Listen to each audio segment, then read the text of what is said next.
gentlemen, for another edition of Coalgate Wildcat Football. The 2024 Coalgate Wildcats are presented by First Bank. The Wildcats are sponsored by Brown's Funeral Service and Farmers Insurance Agent Lucinda Holland. The Coalgate Wildcats are brought to you by Studeville Ford, Shamrock Bank, and Logan & Sons. Coalgate Wildcat Athletics are also sponsored by Cole County Farm Bureau, Triple Heart Boutique, and H&L Customs.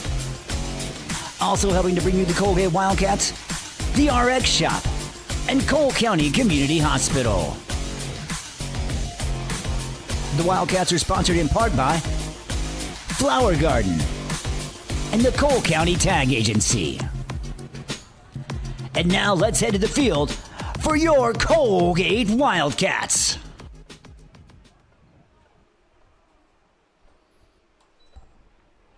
And good evening, everybody. We are live in Coalgate, Oklahoma for district matchup between the Beggs Golden Demons and the Coalgate Wildcats. Coalgate Wildcats 4-3 overall, 1-3 in district play.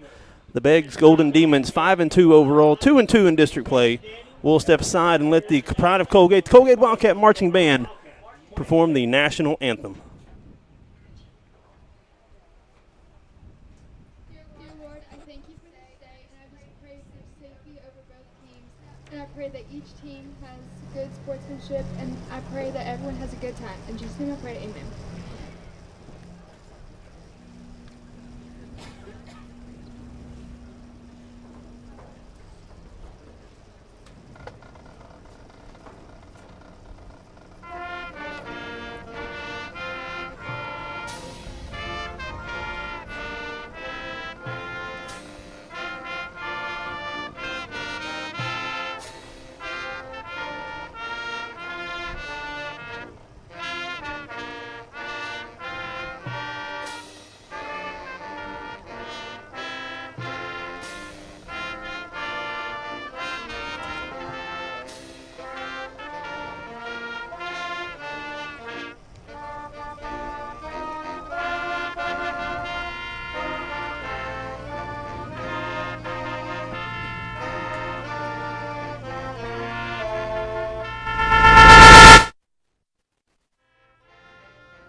In a world full of possibilities and firsts, you need neighbors in your corner, experts who have your back, and a cheering section to keep you going. That's why we're here. For 100 years and counting, we've been the first bank of dreaming big, and the first bank of what's next. At First Bank, we believe that anything's possible, and we're here to help you believe it too. First Bank, here for possibilities. Logan & Sons in Atoka has the outdoor equipment from top brands to make your outdoor work or play a cinch. Still, Exmark, Hustler, Spartan, Intimidator UTVs, and Envy neighborhood vehicles are in stock and ready for you. Stop by today at 853 South Mississippi or call 580-889-3329. Logan & Sons proudly supporting all our local athletes. 45% of people put off buying life insurance according to industry research. Insuring yourself and your family can help you be more prepared in the event of an illness or a tragic accident. Call your local farmer's agent, Lucinda Holland, and discover coverage options you can tailor to your priorities and budget. To learn more about your coverage options, call Lucinda Holland at 580-889-3745. We are farmers. Bum, bum, bum, bum, bum, bum. Life insurance issued by Farmers New World Life Insurance Company, Bellevue, Washington. Industry research conducted by Lima, and Life Happens in 2021. This is Eric Studeville, inviting you to buy the Studeville way. Whether you're looking for open roads or you like them built tough, there is only one way to buy your vehicle. And that's the Studeville way. Steubenville Chevrolet, 851 Westside Drive in Durant, and SteubenvilleChevrolet.com. And Steubenville Ford, 1601 South Mississippi in Atoka, and SteubenvilleFord.net. The Steubenville family of dealerships, Proudly serving you and your communities. And we are back here in Donald Mike Mayer Field for district matchup play between the Coalgate Wildcats and the Beggs Golden Demons. If you're unfamiliar with the Beggs Golden Demons, well, quite frankly, we are too. This is the first all-time meeting between Beggs and Coalgate. A little bit of backstory on Beggs. From 2017 to 2021, they made it to at least the state semifinals games. So for 4 straight years, they were in the state semifinals. In 2017 and 2018, they lost in back-to-back years in the state championship game. 2023 was the first year below 500 record since 2012, as well as the first year missing the playoffs since 2008. So from 2008 to 2022, they've made the playoffs. And the Beggs Golden Demons have produced several D1 athletes. And, one to think of, off the top of my head, because I'm an OSU fan, Kendall Daniels, the safety, now converted linebacker for the OSU Cowboys. He come from Beggs. So for the Beggs Golden Demons, 5-2 on the season, 2-2 overall under head coach Tyler Blizzard in his first year, 5-2 overall record. Last year they were in Class 2A District 7, where they finished 4-6, 2-5 in district play, where they missed the playoffs. For the Beggs Golden Demons, their non-district scoring average, scoring 36 points a game while giving up 12.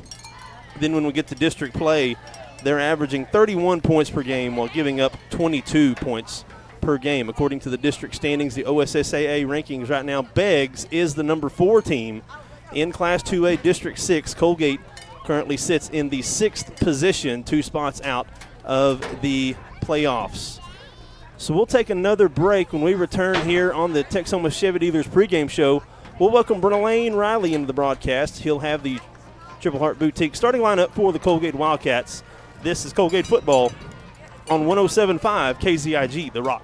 A community bank is far more than just a bank that offers the services such as online and mobile banking, mobile deposit, and loans that fit your needs. A community bank invests in the community it serves.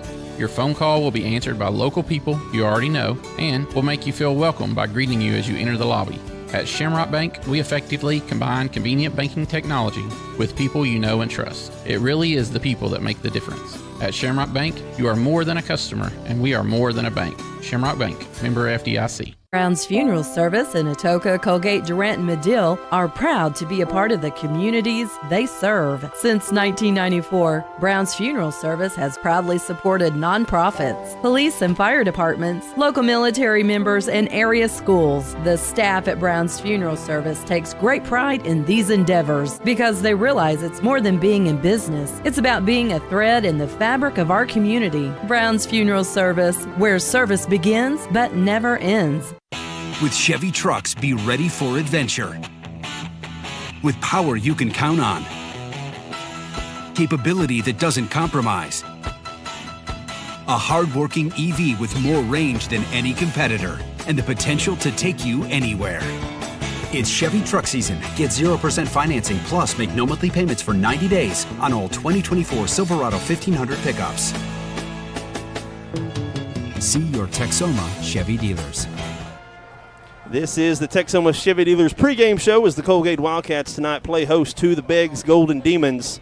This is the Texoma Chevy Dealers pregame show with impressive towing, incredible bed and tailgate functionality, and powerful engines. The Chevy Silverado, Colorado, and Tahoe have what you need to get things done when you want it all. Chevy's got you. Chevrolet together. Let's drive as we welcome Blaine Riley into the broadcast. As he'll present the Triple Heart Boutique starting lineup, you can check out the Wildcat Sports Corner for all your Wildcat sports gear. Triple Heart Boutique, located on Main Street in Coalgate. On offense for the Wildcats, Davis Grant, number 2, gets his first start at quarterback tonight. And he's joined in the backfield by number 25, Che Barnett at running back. Receivers split out wide to the left, number 1, Trip Jones. In the left slot is number 3, Zeke Marlowe. Split out wide to the right, number 10, Tristan Trevathan. And in the right slot, number 13, Tate Diaz. Looks as though he will make his return from injury tonight. On the offensive line, left tackle, number 72, Ethan Nelson. The left guard, number 65, Jace Burris. The center, number 52, Jet Burris. right guard number 50, Coda Wainscott, and the right tackle number 75, Caden Russell.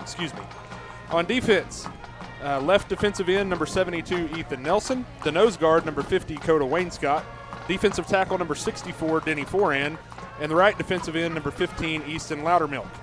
At the linebacker positions, number 3, Zeke Marlowe, number 5, Kyler Woods, and number 2, Davis Grant playing outside linebacker. Cornerbacks, left side is number 10, Tristan Trevathan. At the right corner is number 4, Bryson Stowe. And at the safety positions, number 1, Trip Jones, and number 25, Che Barnett. That was the Triple Heart Boutique starting lineup. You can find exciting styles and fashion with a wide variety of graphic tees and great brands such as Crazy Train, Gypsy Jazz, Very G, Mud Pie, and more. Triple Heart Boutique, a proud sponsor of all Coalgate athletics. As the captains are making their way out to midfield, the Wildcats will be donning their home black uniforms, black tops, black pants, white block numerals with the cursive Wildcat written across the chest. For the Beggs Golden Demons, they're going to have black cats, white tops, white pants, and gold numbers, which is going to be really hard for us to see up here in the booth tonight. So we'll do the best that we can. Yeah, gold is hard to see when the lights are on for the Beggs Golden Demons. As we mentioned, as Blaine mentioned in the Triple Heart Boutique starting lineup, that Davis Grant's going to be getting his first start tonight. A little bit of stats for Davis. On the season, Davis Grant 21 of 31. 350 yards for a 68% completion rate, has 7 touchdowns and 1 interception. As well, Davis does run the ball. He has 20 rushing attempts for 140 yards, 7 yards a pop, Blaine, for Davis Grant and the quarterback position. And that's the thing with Davis. I think he makes the run game a little better because of the threat of him running himself. Just kind of opens up some more running lanes, not only for him but for the running backs as well. So it looks like Coalgate won the toss, and they will elect to receive. So Coalgate's going to waste no time getting the offense onto the field, as we've got about 3.5 minutes left here before halftime. Some team stats for the Coalgate Wildcats. They're rushing the ball 117 yards per game, 197 passing yards per game, for total yards of 313 total yards per game for the Coalgate Wildcats.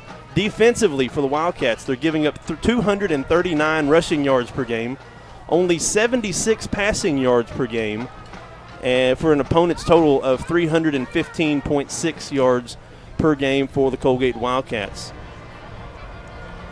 And, you go through those stats, Cody, the rushing yards allowed is what kind of jumps out at you defensively. Do have to remember, though, kind of take that with a grain of salt. You've played 3 really good rushing teams so far in district play with Holdenville, Davis, and Community Christian, and that's really driven those rushing yards allowed numbers up for the defense. And that also factors into like a Dixon, who didn't throw the ball at all. I think they had 0 passing yards. And Antlers don't throw it much either. Antlers had very few passing yards. Comanche's really the only team you've played all year that really tries to throw it as much or more than they run it. And that shows in the passing yards. Comanche threw for 244 passing yards, which is the highest on the season. The most total yards allowed by the Coalgate defense came against Community Christian, 451 total yards 450 yards given up against Community Christian a couple of weeks ago. Blaine, we've seen this season we've kind of seen the Wildcats start a little bit slow, and the stats show that. The Coalgate Wildcats only averaging 3.7 points per game in the first quarter. What's something that the Wildcats can do offensively here to get some points on the board here in the first quarter to try to get to a faster start? Well, I think part of it is even in the strategy that you saw there when you won the toss. Decided to do something different and go ahead and take the ball first when you won the toss. Give your offense a chance to come out and set the tone early instead of defense going on the field first and perhaps being down before the offense even gets their first crack at it. Let's see what the offense can do getting it first. And, it's really, there's been some good drives at time in the first quarter, just haven't paid it off into the end zone at times. We've moved the ball pretty well and just kind of struggled to find the end zone in the first quarter for whatever reason. Just got to get off to a good start tonight, have a really good first series kind of scripted up here as far as what your play calls are, and I'm sure the coaching staff will have that ready to go, obviously, and, just get get that first down and get in a rhythm offensively is key on any drive, but especially to start the game. Get that first down. This has been the Texoma Chevy Dealers pregame show. Looking for more power, capability, and technology with Chevy trucks. You are ready for anything. Chevrolet together. Let's drive. Again, we want to thank Chevrolet for our pregame sponsor. We want to thank First Bank. They are our presenting video sponsor for tonight as well as throughout the year. The Wildcats did elect to receive here after winning the coin toss. They will be going right to left on your radio dial. The Beggs Demons have it teed up at the 40. So here we go. It's kind of a must-win game for the Wildcats here. Playoffs basically start tonight, Blaine, for the Wildcats if they want to try to get into the playoffs. Here's the kickoff. It's a deep line drive kick fielded at the 10 by Trevathan. Head full of steam to the 15, to the 20, and bounces off a couple of tacklers, and he's going to be taken down back at the – they're going to give him forward progress. Looks like the 19-yard line for the Wildcats. 1st and 10 for Coalgate. Yeah, Trevathan did a good job of getting what he could on that before he was driven back. Just good coverage that time by the Beggs Demons, and a really nice kick as well. High kick that drove Trevathan all the way back to the 10 to field it. The Wildcats will start this first drive, 1st and 10 from their own 19. So Davis Grant getting his first career start tonight. The freshman quarterback has played in 5 games this year. So being quarterback is not something new to Davis. This is new that he is starting. And something else to note, it's good to see that the receiving core is back and healthy. Shotgun formation, Grant gets the snap, handoff. Looks like that was Stowe straight up the middle. Might have got a yard up to the 20. Picks up 1. It'll be 2nd down and 9 now for the Wildcats. Yeah, not much room there on that first play from scrimmage. Handoff to Stowe up the middle. Beggs Demons do a pretty good job of clogging that one up, stopping it for just a 1-yard gain. It'll bring up 2nd and 9 from the 20. Wildcats, a little bit of different formation here as they're bringing in a true tight end, Dax Childers, tonight. First time this season we've seen him on offense. He's a true tight end, as well as Kyler Woods in the game. Grant gets the snap, handoff, met in the backfield is Stowe, pushing the pile, crossing the 20 to the 21. I think they may have gave him to the 22. Picks up a couple. It'll be 3rd down and 7 now for the Wildcats. Yeah, interesting to see a little bit different formation we haven't seen much. You had, like you said, Childers in at tight end, and then also have Kyler Woods in kind of playing almost like a H-back role just behind the left tackle, trying to get some more bodies in there as blockers to get the run game going a little bit, but only got about 2 yards on that one. It'll make it 3rd and 7 from the 22. Jones and Trevathan, the 2 receivers, lined out wide to the left. Grant in the backfield, shotgun formation. Stowe flanking him to his right. It's a pass. Steps back to pass, throw, and under pressure, it's caught, but Trip Jones was being blanketed right when he caught it, and Jones is going to lose some yards back past the original line of scrimmage, back to the 14-yard line. It'll be 4th and 14 now for the Wildcats. Yeah, Beggs was just all over that screen pass. The Wildcats tried to set up a wide receiver screen to Trip Jones, and Beggs was in man coverage, and corner on this side of the field did a really good job of getting in there and making that be a loss of several yards back to the 16-yard line. So the punter, Tristan Trevathan, standing at his own 5, gets the snap under pressure. A low line drive kick. It's going to bounce at the 35 and take a Coalgate roll. That was almost a worm burner, Blaine, right down the middle of the field, and it takes a Coalgate roll into Beggs territory down to the 41-yard line of Beggs, and that's where the Demons will take over on their first offensive series. Yeah, not a real pretty punt, but effective. He got a nice bounce off of it, no return, and it rolls all the way to the Beggs 41-yard line. That's where they will start 1st and 10 from their own 41 as we see this Wildcat defense come out on the field for the first series of the night defensively. Be interesting to see what exactly Beggs tries to do offensively. It seems like they are kind of a spread team, but I have a feeling they're probably going to run it out of the spread some. 2 receivers to the right, shotgun formation. Quarterback gets the snap, handoff, jet sweep, pass some room to run to the right side, to the 45, to the 50, to the Coalgate 40, still on his feet to the 35, to the 30, and it's a foot race to the 20, 15, 10, 5, touchdown, Beggs. Yeah, was blocked up really nicely on the edge. And once he got that edge, there was only one man to beat. Trip Jones coming over from a safety position, got there, but the way he was having to run to get the angle, man was able to kind of sidestep him, and then it was all the rest of the way to the house for a 59-yard touchdown run to start the game for Beggs. That was Ryan Grayson, the 6'2" senior. Runs it into the end zone for the Beggs Demons to go up 6-0 here. Just under 10 minutes as we got the swinging gate formation. 2-point conversion now coming up for the Demons. Quarterback gets the snap. He's going to keep it himself. Rolls to the right, looking corner of the end zone, and it is dropped. Nope, incomplete. Yep. The receiver dropped it, falls incomplete. Beggs up 6-0, 9:33 to go in the first quarter. We'll take our first break right here on 107.5 KZIG, The Rock. As Oklahomans, we look out for one another, and at Oklahoma Farm Bureau Insurance, it's no different. With agents like Kevin Haney right here in Cole County, we always have someone close at hand with the advice and guidance you need to help you find affordable coverage and products for your home, auto, farm and ranch, business, life, and annuities. Please call Kevin Haney at 580-927-2324 or visit okfbinsurance.com today. Life insurance and annuity products offered through Farm Bureau Life Insurance Company. Property and casualty products are offered through Oklahoma Farm Bureau Mutual Insurance and affiliated companies. Oklahoma Farm Bureau Insurance, made of and made for Oklahomans. In a world full of possibilities and firsts, you need neighbors in your corner, experts who have your back, and a cheering section to keep you going. That's why we're here. For 100 years and counting, we've been the first bank of dreaming big and the first bank of what's next. At First Bank, we believe that anything's possible, and we're here to help you believe it too. First Bank, here for possibilities.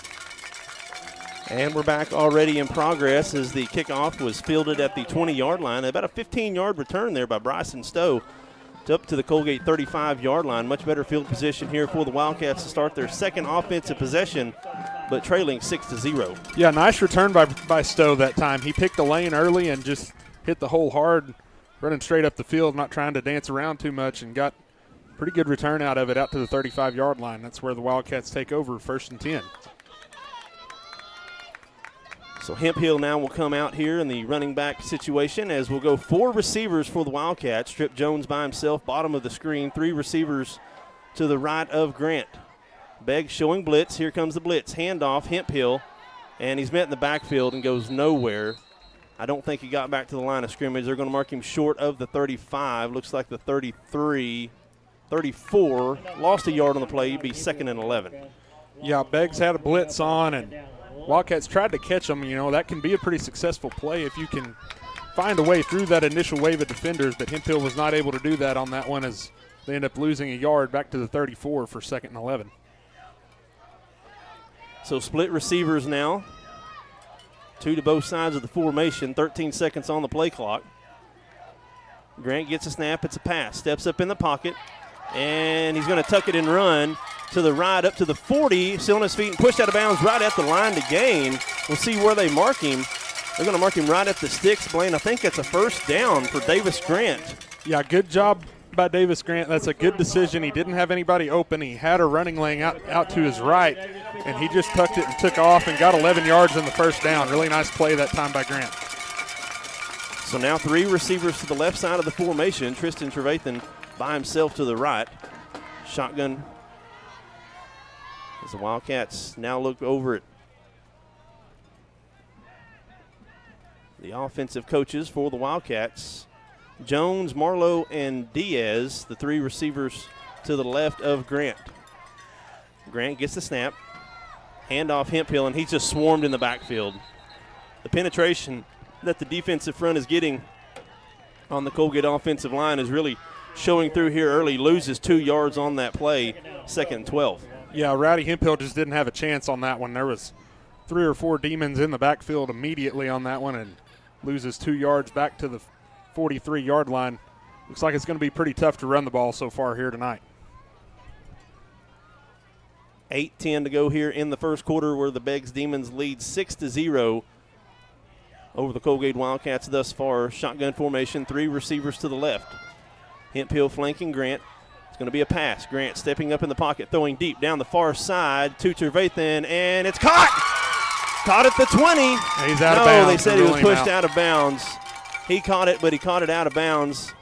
Good pass, good catch, just a little bit past the white line over on the far side, falls incomplete.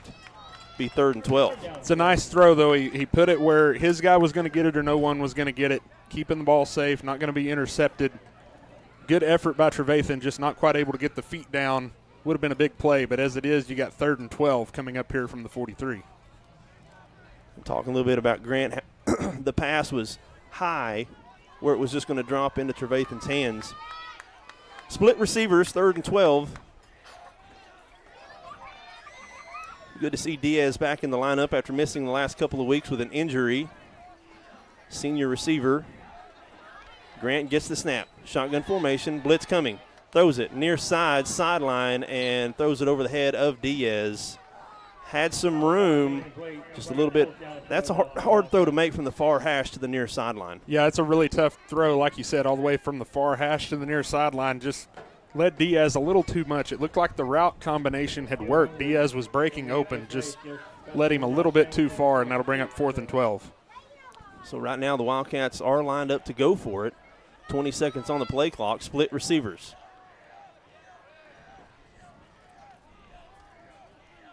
Six to 0 early on.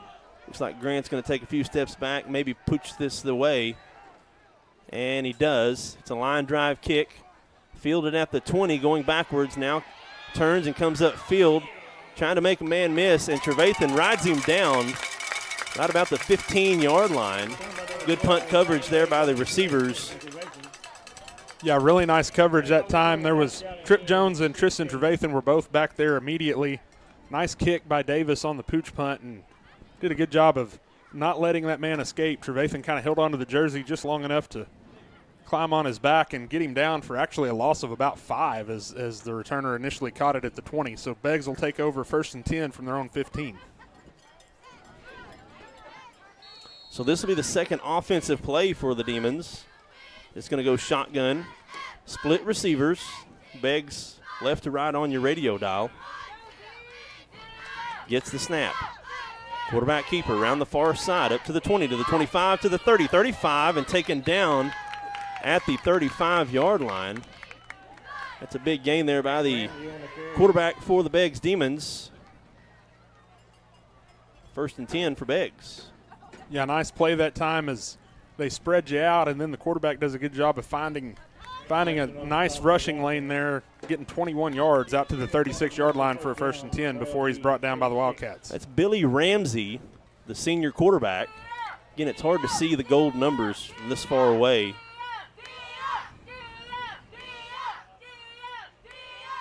Ramsey gets the snap, looking to throw. Quick pass, far side, wide receiver screen at the 35, back to the middle, up to the 40. Found a little bit of daylight, picks up about 4 yards on that first down run up to the 40. Say 2nd and 6 now coming up for Beggs. Yeah, that's a nice play defensively, though. You kept him corralled, didn't let him get away from you. Gets about 4 yards on that first down screen pass to the receiver to make it 2nd and about 6. Ramsey, the 6'1", 185-pound quarterback senior, making the offense churn here early on. 6.5 minutes here in the first quarter. 2 receivers to the right. Ramsey gets a snap, high snap, pulls it down, and he's met in the backfield, the running back. He's going to lose a couple of yards. Blew up the middle. Looks like Kyler Woods was the first one through there from his linebacker position. He takes down the running back for a loss of, looks like forward progress is going to be about a loss of a yard. 3rd and a long 7 coming up now for the Demons. Yeah, really nice play by Kyler Woods, getting into the backfield immediately, not letting the running back get away from him for a loss of a couple back to the 39. That'll make it 3rd down and about 7. Empty backfield. 5 wide receivers trying to pull Coalgate off sides. Empty backfield for Ramsey. 3 receivers to his right. Here's the snap. Has time to throw, steps up in the pocket, still looking, throws across the middle, and it's incomplete. Between 2 Beggs players, I think both of them thought the other one was going to catch it. Falls incomplete. It'll be 4th and 7 now, and I think Beggs is going to have to punt. Yeah, good job defensively, and you kind of caught a break as well because it looked like that left slot receiver was actually breaking open deep. Quarterback didn't see him, tried to throw it in the middle of the field, and thankfully fell incomplete, and Beggs looks like they will punt for the first time tonight. Defensively for the Wildcats, 34% third down conversion rate allowed. Sending the blitz, didn't get it. Almost had the punt block there. I think that was Che Barnett. Bounces at the 30, takes a Beggs roll down to the Coalgate 25-yard line, and that's where the Wildcats will take over.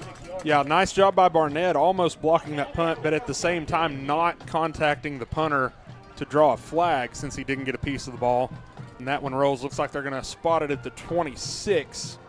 1st and 10 for the Wildcats from their own 26. So we've seen Davis Grant pick up the only first down for the Wildcats on a 12-yard quarterback scramble. We'll see what Coach Watkins and Coach Cater draw up here for the Wildcats on their third offensive possession. As Tristan Trevathan's going to move in the backfield at running back position. Blitz coming. They're offsides. And I think they're going to get 5 yards. It is offsides. There's that hard count that we've seen the Wildcats get drawn a couple of times this year. Yeah, nice job using the hard count, taking advantage of the aggressiveness of the Beggs defense. Looked like they were bringing a blitz again and caught them being just a little bit too hyped up and ready to start that play a little early and get a free 5 yards. Now you got 1st down and 5 from the 31. Well, defensively, the safeties for Beggs is playing really shallow here. If you can protect Grant long enough, you can hit some deep balls the way they're playing. 3 receivers to the right. Grant gets a snap. Looking to throw, under pressure. Throws it across the middle, and it's in the hands and dropped by Trip Jones at the 40. Was going to be a 1st down. Falls incomplete. 2nd and 5 now for Coalgate. Yeah, that's just unfortunate for the Wildcats there. Grant did a good job of evading a free rusher in the backfield and delivered a nice ball to Trip Jones cutting across the middle. Trip just wasn't able to hang on to that one, and it'll be 2nd down and 5 from the 31.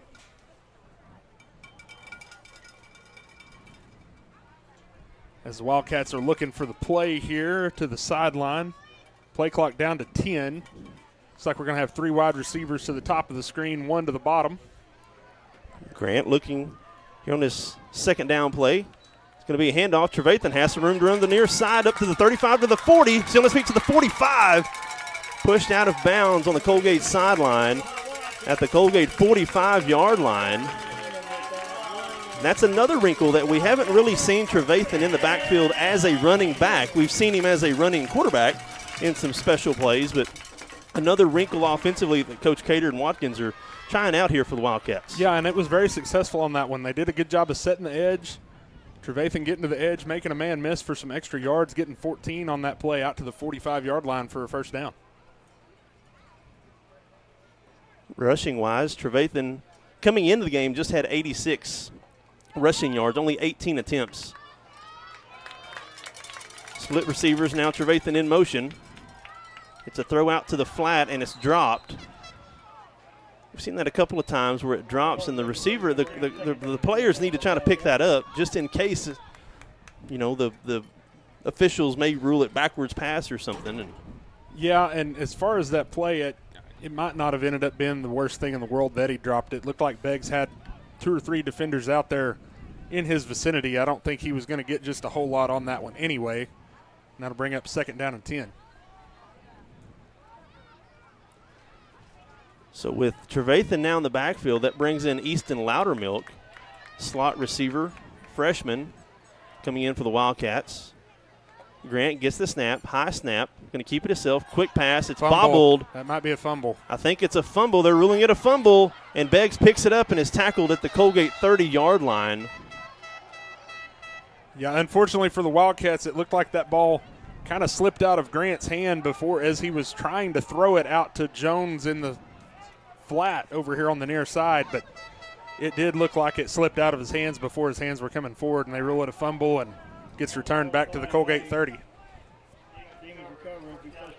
So Beggs will take over now after that fumble. That's just the 2nd fumble of the season for the Wildcats. 2nd lost fumble for the Wildcats. As Ramsey will bring the troops out offensively for the Beggs Demons. 2 receivers one to each side. Shotgun formation for Ramsey. Gets the snap. Handoff, running back, makes a man miss. Still on his feet to the 25, up to the 20. Pushing the pile. Going to be tackled just shy of the 15. Looks like they're going to give him the 17-yard line. Picks up about 13, 14 yards on that first down run and moves the chains for the Demons. Yeah, unfortunately, it looked like he was able to just make one Wildcat miss in the hole on that one, and after he did that, was able to get about 13 yards down to the Wildcat 17 for a first down.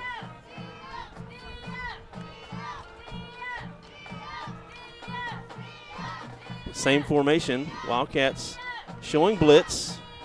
It's a handoff up the middle to the 15. Falls forward to just shy of the 10. They're going to mark him at the 11.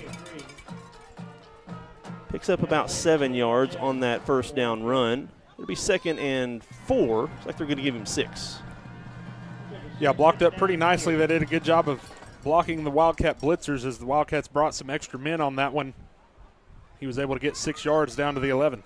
Andrew Haynes in the backfield and running back for the Golden Demons. Ramsey gets the snap.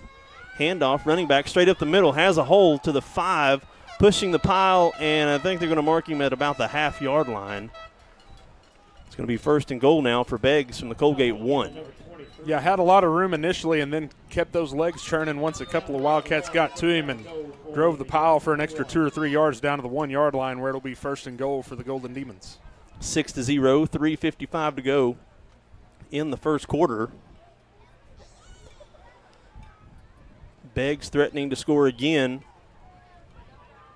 Shotgun formation. Ramsey in the backfield. Gets the snap.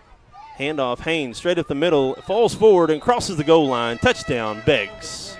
Yeah, does a good job of shedding one defender basically right at the goal line and powering on into the end zone for the second touchdown of the night for the Golden Demons. 12-0 in favor of the Golden Demons. 3:36 to go in the first quarter.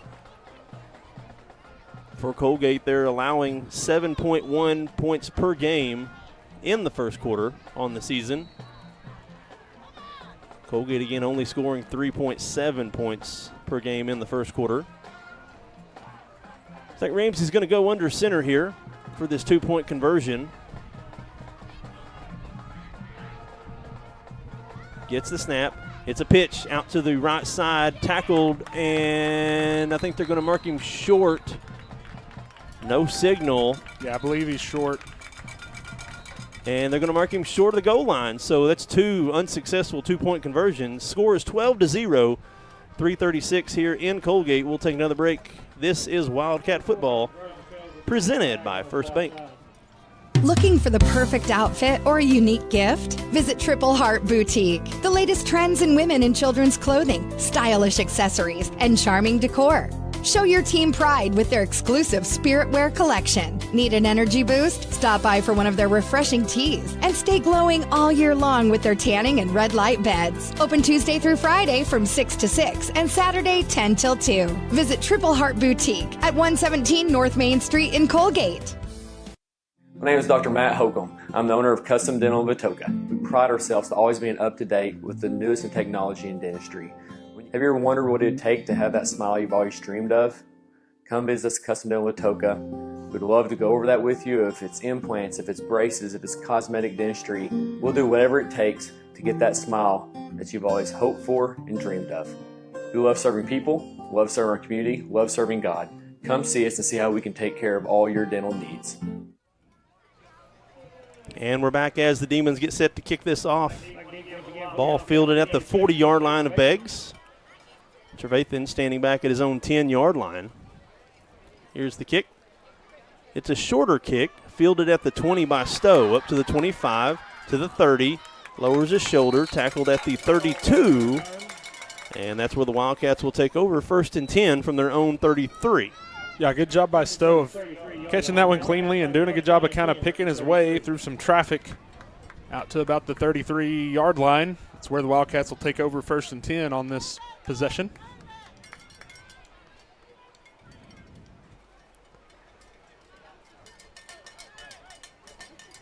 So, Blaine, you mentioned in the commercial break that the Wildcats have given up over 100 yards of rushing here in the first quarter. Yeah, it's 111 yards on 8 carries so far for Beggs. And a lot of that came with the first play of the game. Yeah, 59 yards on one play. Split receivers for the Wildcats. Shea Barnett going to get a crack at it at the running back position. It's going to be a throw. Wide receiver screen to Diaz for his first completed catch tonight. But it falls short of the line of scrimmage. Loses about 2 yards on that wide receiver screen. 2nd and 12 now for the Wildcats. Yeah, Beggs is just doing a good job so far tonight of reading those screen plays and getting defenders near the receiver as soon as he catches it, basically on those screens before the blocks can set up, and got Diaz down on that one for a loss of about a yard back to the 32. It'll be 2nd down and 11. Play clock, play clock at 10. Split receivers. Barnett flanking Grant to his right. Gets the snap, blitz coming. Throws it, and he was hit as he's thrown. Ball falls incomplete. Grant just not with a lot of time. Beggs is basically sending the house on every defensive play. It'll be 3rd down and 11. Yeah, they're just pretty consistently sending more guys than you have linemen to try to block them, and makes it really hard for any of these pass plays to be very successful if they're anything that takes any sort of amount of time at all to develop. Just not enough time for Grant to let receivers get open. It looked like Jones was kind of breaking open on that one, just had men in his face to where he couldn't step into that throw and get it to him. Split formation. Here's the play. Under pressure, and he's taken down. Grant's taken down hard. The defensive back come in unblocked, and a big sack there for Beggs. That'll bring up 4th and a mile for the Wildcats. Yeah, did a good job of disguising that blitz pre-snap, not showing that he was coming, but that outside linebacker came on the snap and free rusher, and Grant was not able to get away from him as that's a sack back to the 19-yard line, a loss of 13 on that one. So that'll bring up 4th and 24 from the 19. That'll send Tristan Trevathan back to punt this one away. He's standing just shy of the 5-yard line of Coalgate. Beggs with the returner standing at his own 45. Here's the play. High kick. Bounces at the 45 of Beggs. It hits the player, picks it up and runs. Has a head full of steam to the 50, to the 45, to the 40. Still on his feet, 35, 30. Down the sideline to the 20, 15, 10, 5. And that's where he's finally taken down. That was not good kick coverage by the Wildcats there. As I believe that was number 12, Grayson again, who has that 59-yard touchdown run. Big return already, 1st and goal from the Coalgate 6. Yeah, and that one, it was kind of surprised you didn't have better coverage on that one, because that was a pretty high kick, had quite a bit of hang time on it. But Wildcats not able to cover that one very well as he gets a big return of about 55 yards all the way down to the Coalgate 6-yard line. 1:45 to go as the Demons are threatening to score again. 1st and goal from the Coalgate 6. Ramsey gets the snap. Handoff, running back up the middle, and he's met at the line of scrimmage. I believe he ran right into the middle of Denny Foran and Zeke Marlowe on the tackle. No gain, 2nd down and goal. Yeah, good job by Foran and Marlowe combining on that one. Foran clogging things up in the middle there with his big body, and Marlowe coming in to help him clean it up for no gain. Bring up 2nd down and goal. Same formation, Ramsey shotgun formation. Gets the snap. Another handoff to the running back. Tries to cut back to the middle. Only gets a couple inside the 5, down to the 4. He fumbled. Wildcats have it. Wildcats got it. How about that? So the Wildcats recover. The defense holds. The running back fumbled it inside the 5. Looks like they're going to mark it at the 4. And it'll be 1st down and 10 for the Wildcats from their own 4-yard line. Big play defensively. Couldn't tell who forced it or recovered it, either one, but we could just tell from up here the way the official was running in like the ball might have been on the ground, and then saw him point the Wildcats' way. So a big break for the Wildcats defensively to get a turnover in the red zone, get a red zone stop, and get your offense the ball back, albeit with terrible field position, but you'll take it. That's the 9th forced fumble caused by the Coalgate defense this year. Coalgate with a +4 on the season as far as turnovers goes. So Grant, kind of a big spot here for the freshman quarterback, lining up inside his own goal line. Going to be a handoff, tries to get some sort of yards on the first down run up the middle. Goes nowhere for no gain. It'll be 2nd and 10 for the Wildcats. Yeah, not much room that time for Barnett. Is just trying to get a little room here and run the ball, be safe. And looks like he might have got a yard out to the 5. It'll be 2nd and 9 now for the Wildcats. Barnett is in the backfield. Play clock at 15, game clock at 32. So this could be the final play of the quarter. Grant gets the snap. Another handoff, Barnett. Far side, a little bit better run this time. They're going to mark him at the 10. That's a pickup of 5 yards. It's a good 2nd down run there for the Wildcats. Yeah, a little bit better blocking on that one. Barnett found some room there over the right side of that offensive line behind Coda Wainscott and Caden Russell on that side. Gets it out to the 10. That'll make it 3rd and about 4 coming up, probably as we go into the second quarter. As the game clock does strike 0, and that concludes the first quarter, where the Beggs Demons lead 12-0 over the Coalgate Wildcats. We'll take a break and be back here for the second quarter. This is Wildcat Football, presented by First Bank. Logan & Sons in Atoka has the outdoor equipment from top brands to make your outdoor work or play a cinch. Still, Exmark, Hustler, Spartan, Intimidator UTVs, and Envy neighborhood vehicles are in stock and ready for you. Stop by today at 853 South Mississippi or call 580-889-3329. Logan & Sons, proudly supporting all our local athletes. In a world full of possibilities and firsts, you need neighbors in your corner, experts who have your back, and a cheering section to keep you going. That's why we're here. For 100 years and counting, we've been the first bank of dreaming big and the first bank of what's next. At First Bank, we believe that anything's possible, and we're here to help you believe it too. First Bank, here for possibilities. And we're back here, Donald Mike Mayer Field, for the start of the second quarter as we flip the sides of the field, as the Wildcats will now go left to right on your radio dial. North to south, if you're unfamiliar with the Donald Mike Mayer Field setup. I want to thank all of our friends from Beggs tuning in tonight. I know we have a large contingent of fans coming up from Beggs watching the ball game, so thank you for tuning in and joining us wherever you are, however you are.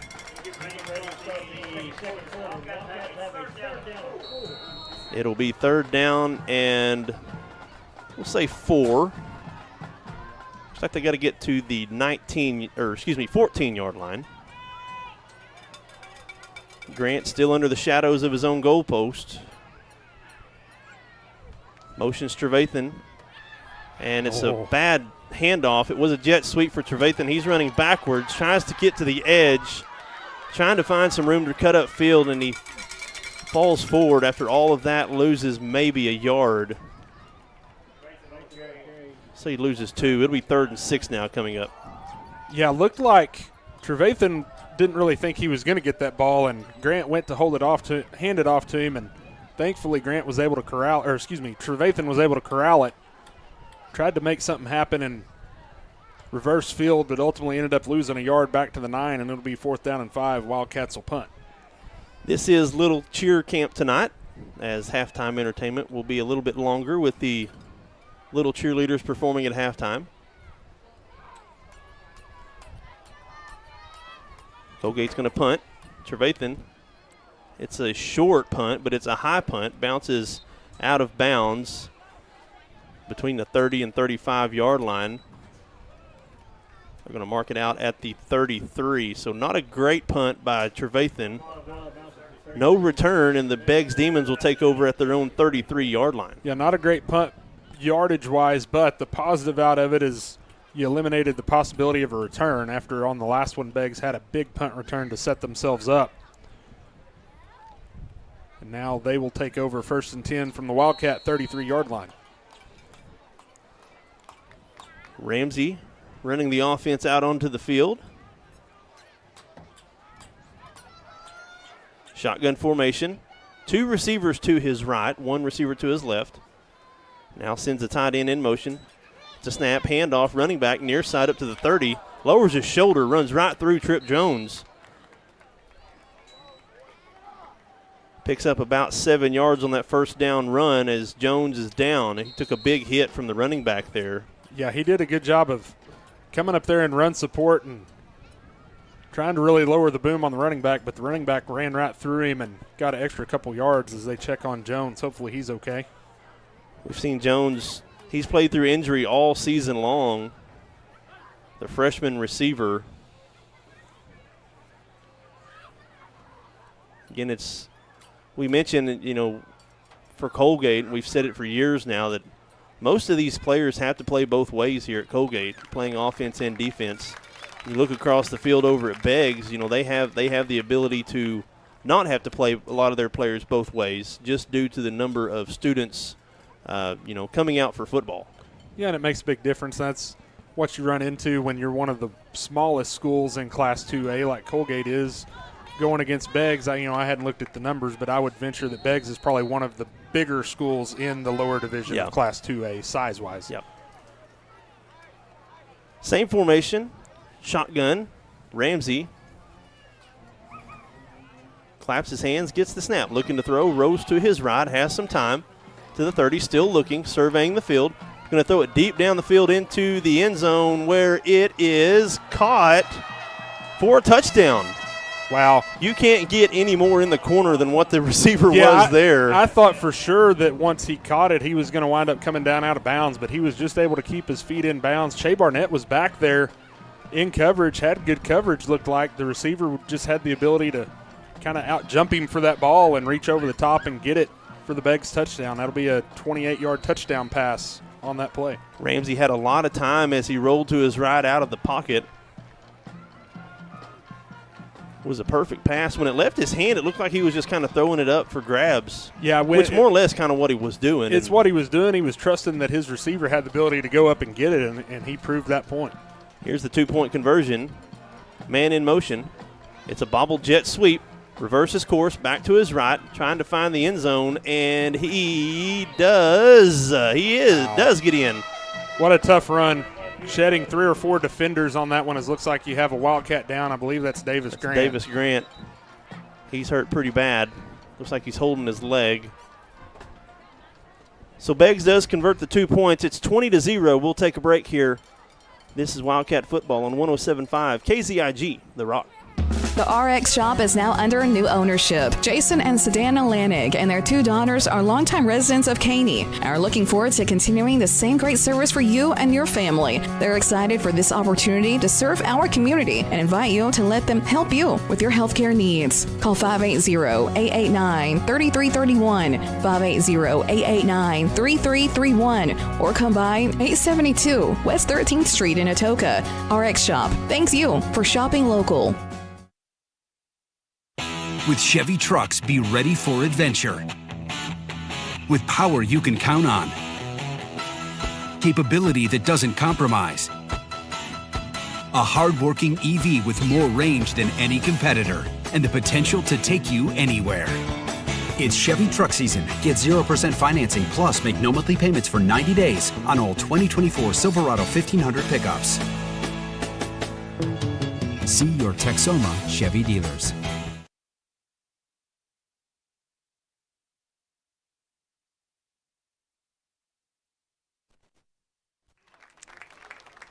And we are back here as Davis Grant is being helped off the field. Athletic trainers, Aaron Blue, helping Davis Grant off the field. So we'll probably see Colby Brown now, the starting quarterback for the season up until tonight, in on the next offensive possession. But Blaine, we go back to that touchdown pass there from Ramsey. Now it was in the perfect, we talked about perfect position earlier with Trevathan, only he was going to catch it. That was in the perfect spot that either it was going to be, incomplete or it was going to be a touchdown. Yeah, it was, and had a really athletic receiver, tall receiver down there with a really good ability to go up and high point that ball, and Barnett was in good position, but Barnett's just, he's not the tallest guy in the world, and receiver was able to take advantage of that and go up over the top of him and pull that one in for really athletic touchdown. and really incredible job of getting his feet down after making the catch as well. So Beggs is ready to kick this off again as they lead now 20-0. 10:26 to go here before halftime. Trevathan standing back at his own 15. It's a short kick. Bounces at the 30. Picked up at the 28. And tripped up crossing the 35-yard line. It's a decent run there by Stowe. Be 1st and 10 for the Wildcats from their own 36. Yeah, Bryson Stowe did a good job of picking that one up off the bounce, as that one had kind of landed a little bit in no man's land on the kick return unit and able to make a couple guys miss and get out to the 36-yard line. That's where the Wildcats will take over 1st and 10. So we will see now Colby Brown making his 8th appearance tonight. 67 of 128 for completion, of 52% completion rate for Colby Brown. Just over 1,000 yards passing with 1,001 yard. 13 touchdowns, 7 interceptions for the sophomore quarterback. Here's the first snap.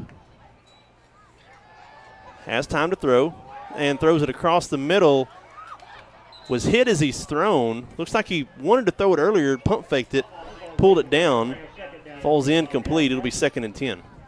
Yeah, I thought there for a minute he wasn't going to end up being able to get that off, as he kind of pumped once, was able to get it off, and had Diaz open there kind of in the flat on the left side. Just had a little bit too much mustard on that one. Goes through Diaz's hands for the incompletion. Offensive line doing a good job there at pass protection, as Brown had quite a bit of time there. Split receiver, shotgun formation, Stowe in the backfield. Brown gets a snap, blitz coming, throws it near side. Trevathan caught at the 40, up to the 45, has enough for the first down. Picks up about 11 yards up to the 46. They're going to give him 10. That'll be 1st down and 10 for the Wildcats. Yeah, good pitch and catch there across the middle to Trevathan. Did a good job of getting open. Good job by Brown putting that one right on him, getting just what you needed, 10 yards and a first down. So having Brown coming in as what was your starting quarterback, you really don't have the uncertainty of a backup quarterback, as both these quarterbacks have played quarterback throughout the season. So, still a lot of rhythm and continuity with the quarterback and receivers. Yeah, and they both do a nice job. It's not like there's tremendous drop-off from your starter to your backup with these guys. Brown gets the snap. Handoff, Stowe. No, quick pass out to Diaz to the far side. Caught at the line of scrimmage, and he's going to go down at the line of scrimmage for no gain. 2nd down and 10 now for the Wildcats. Yeah, slung that one out in the flat to Diaz after the fake to the running back, and he just wasn't able to really get much room there, just getting back to the line of scrimmage to make it 2nd and 10 from the 46. Now 3 receivers to the right side of Brown. Claps his hands, now looks back at the sideline for the play call. The Wildcats trail 20-0. Right at 9 minutes to go here before halftime. Trip Jones by himself at the top of the screen. Stowe flanking Brown to his left. Gets a snap. Quick pass near side. Throw behind Diaz, and he's got to go backwards to catch it. Loses about 5 yards on that play. Back to the 41-yard line. It'll be 3rd and 15 now for the Wildcats. Yeah, trying to set up the screen to Diaz once again, and unfortunately on that one, Beggs was able to get enough pressure in there on Brown to affect that throw, make it be a little behind Diaz, and as Diaz was going back to get it, not able to keep his footing and loses 5 yards back to the 41. It'll be 3rd and 15. 3rd and long now for the Wildcats. On the season, the Wildcats are converting 3rd downs at 28%. 3 receivers now to the left. Brown gets the snap, blitz coming. Going backwards, and he's going to take a big sack. Goes down inside the 30, back to the 28-yard line. 4th and forever now coming up for the Wildcats. Yeah, Colby Brown just had no chance on that one. There was multiple Beggs defenders in the backfield at the snap. Kind of almost the way they got through so easily almost made you think maybe they were trying to set up a screen, but with what the receivers were doing, didn't really look like they were setting up a screen. So don't know if there was some miscommunication on the play call or the line just had a really tough time on that one. But either way, it's a sack for a loss of 13, and it's 4th and 28 from the 28-yard line. Trevathan standing at his own 17-yard line, gets the snap, steps into it, It's a short punt. Bounces at the Coalgate 45, takes a Coalgate roll to the 40, and going to be marked down inside the 40 at the 36-yard line, and that's where the Demons will take over, where they lead 20-0. Yeah, another nice punt that time. Not a lot of air distance, but took a good bounce. Kept there from being a return and rolled all the way down to about the 36. That's where Beggs will take over 1st and 10.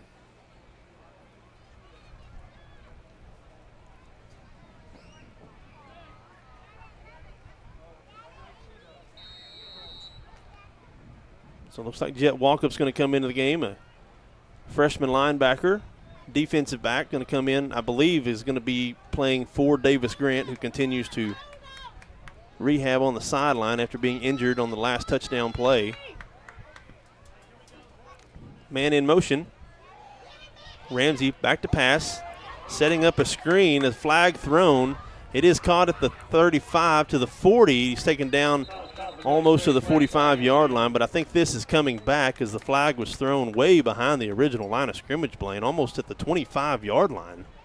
And another flag thrown on the other side of the field as well. And the initial flag, that hold did occur pretty deep in the backfield. We'll see what the second flag is for. But that first one's definitely going to be a hold on Beggs. And depending what officiating crew it is, it's a spot foul or from the line of scrimmage. If that is the foul that takes precedence here, that it should be a spot foul, and that would back them up all the way to about the 16 by where the flag is laying. We'll see what they. So here's the verdict. The official comes to midfield. He's talking, but we cannot hear him. We have a hold against Beggs. Looks like they just picked up the other flag, maybe. So they're going to mark it at the line of scrimmage. Instead of at the spot, which the flag was thrown at the 26, they're going to mark it at the 26. For a 10-yard penalty, it'll be 1st and 20. First down and 20 now for the Demons.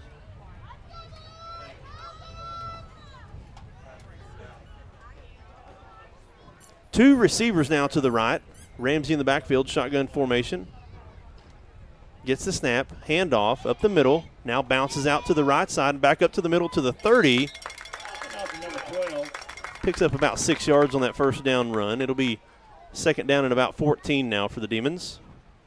Yeah, I had a little bit of room there getting it out to the 32, but that's where that hold really helps you out because it's 1st and 20 instead of 1st and 10. And now after a 6-yard run, it's going to be 2nd and 14. 2nd down and about 15 for the Demons. 6:26 to go here before halftime. Again, stick around for the Logan & Sons halftime show, as we'll have the little Pee Wee cheerleaders performing at halftime, as well as the Coalgate marching band. 3 receivers to the left. Blitz coming. Picked up. Screen set up to the receiver, up to the middle. Has to remember to the 40, to the 45. Bounces out to the outside. It's a foot race to the 50, to the 45, to the 40. Do have and a flag thrown in the general area of maybe a block in the back. It's so far downfield, though, it may still be a 1st down. We'll see. The flag was thrown at the Coalgate 44-yard line. The play ended inside the 40, about the 37. The 1st down was at the Coalgate 46. Yeah, 10 yards from where that flag is sitting would be really close to the 1st down line. We'll see what the call is here in a minute, but it's against Beggs. The officials are going backwards from where the flag was thrown from the 44. It is a 10-yard penalty. It's going to be right there. I think he's going to be maybe a half a yard short. It's holding against Beggs. It is short. So it's 2nd down and about a tip of the football. Lined up right here, right in our eye line, right in front of us here in the press box.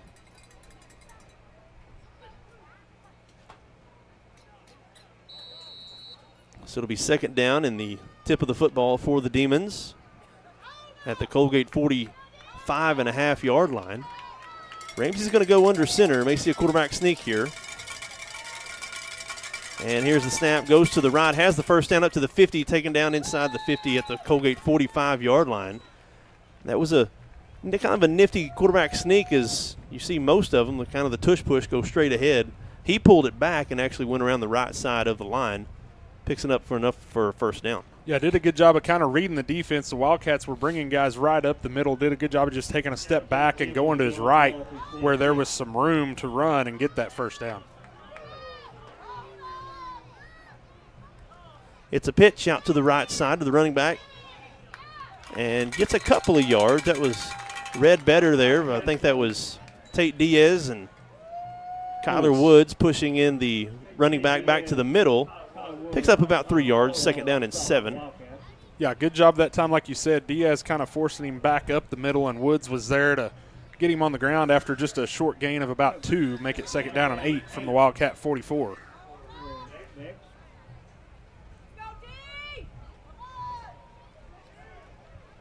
Shotgun formation. 3 receivers now to the left side of Ramsey.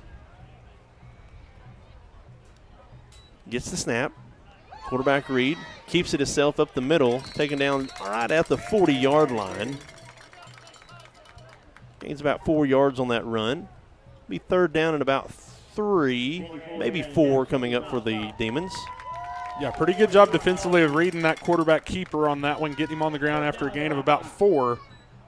That'll bring up third down and 4 for the Demons from the Coalgate 40-yard line. 4:20 to go here before halftime. That's kind of the game of the week in this district is Holdenville traveling to Community Christian. Shotgun formation. Gets the snap, handoff, running back met in the backfield, but sheds all the tacklers and is on his feet to the 30, to the 25, to the 20. Steps out of a tackle and is going to go into the end zone. What a run there by the running back as he was tackled by 3 Coalgate Wildcats in the backfield, but sheds all of those tackles and runs it in for a 40-yard touchdown. It's a good individual effort, but quite frankly, it's just poor tackling as well. You had 3 guys there in the backfield. Should have had him down for a 2 or 3 yard loss and turns into a touchdown. Then we got a flag at the end of it here as well. A late flag after the play.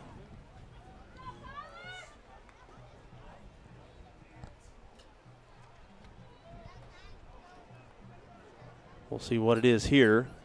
It's a dead ball, unsportsmanlike conduct against Beggs. So this will make the 2-point conversion try 15 yards harder. Yeah, probably just a little bit of taunting after the touchdown. And that will push the ball to 18. All the way out to the 18-yard line for the conversion try here. So Wildcats catch a break on that one.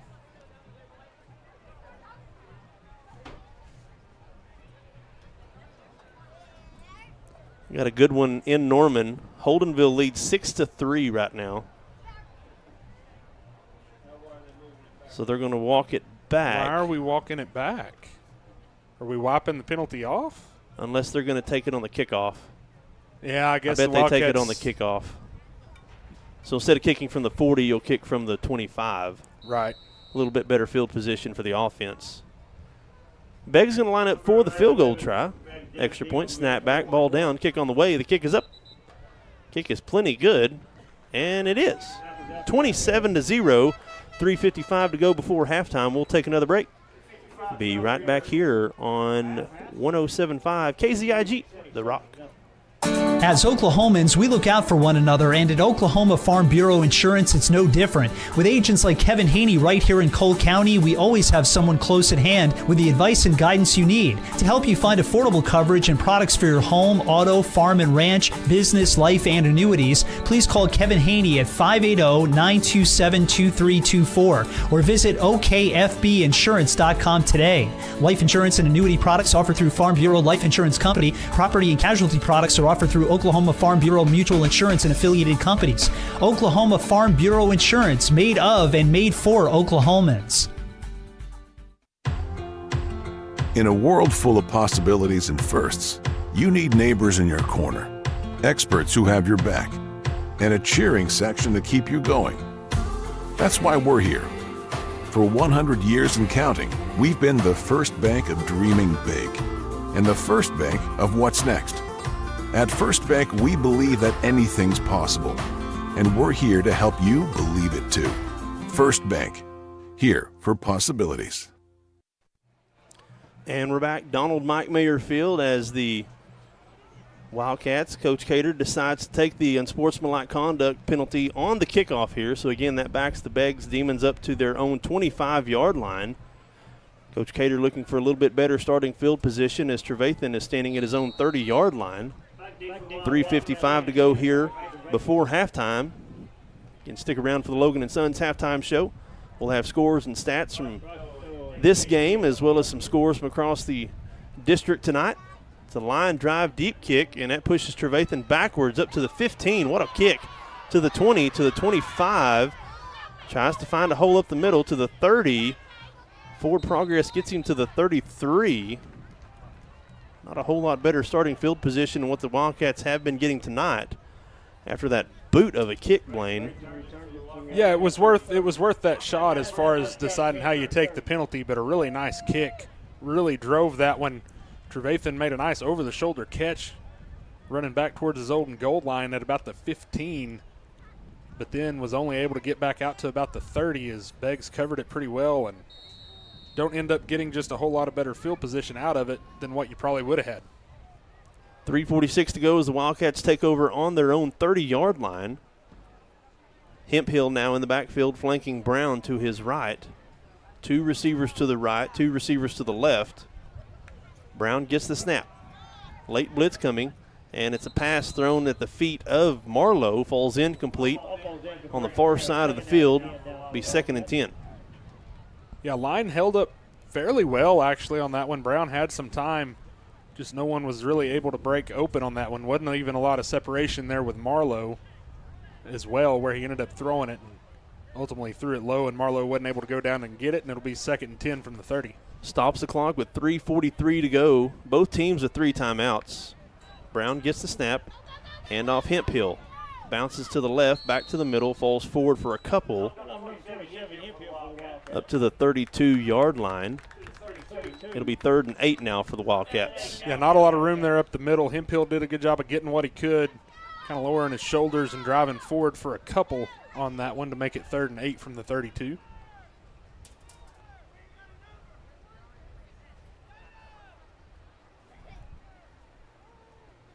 So the Wildcats get the play in now. 14 seconds on the play clock. Split receivers.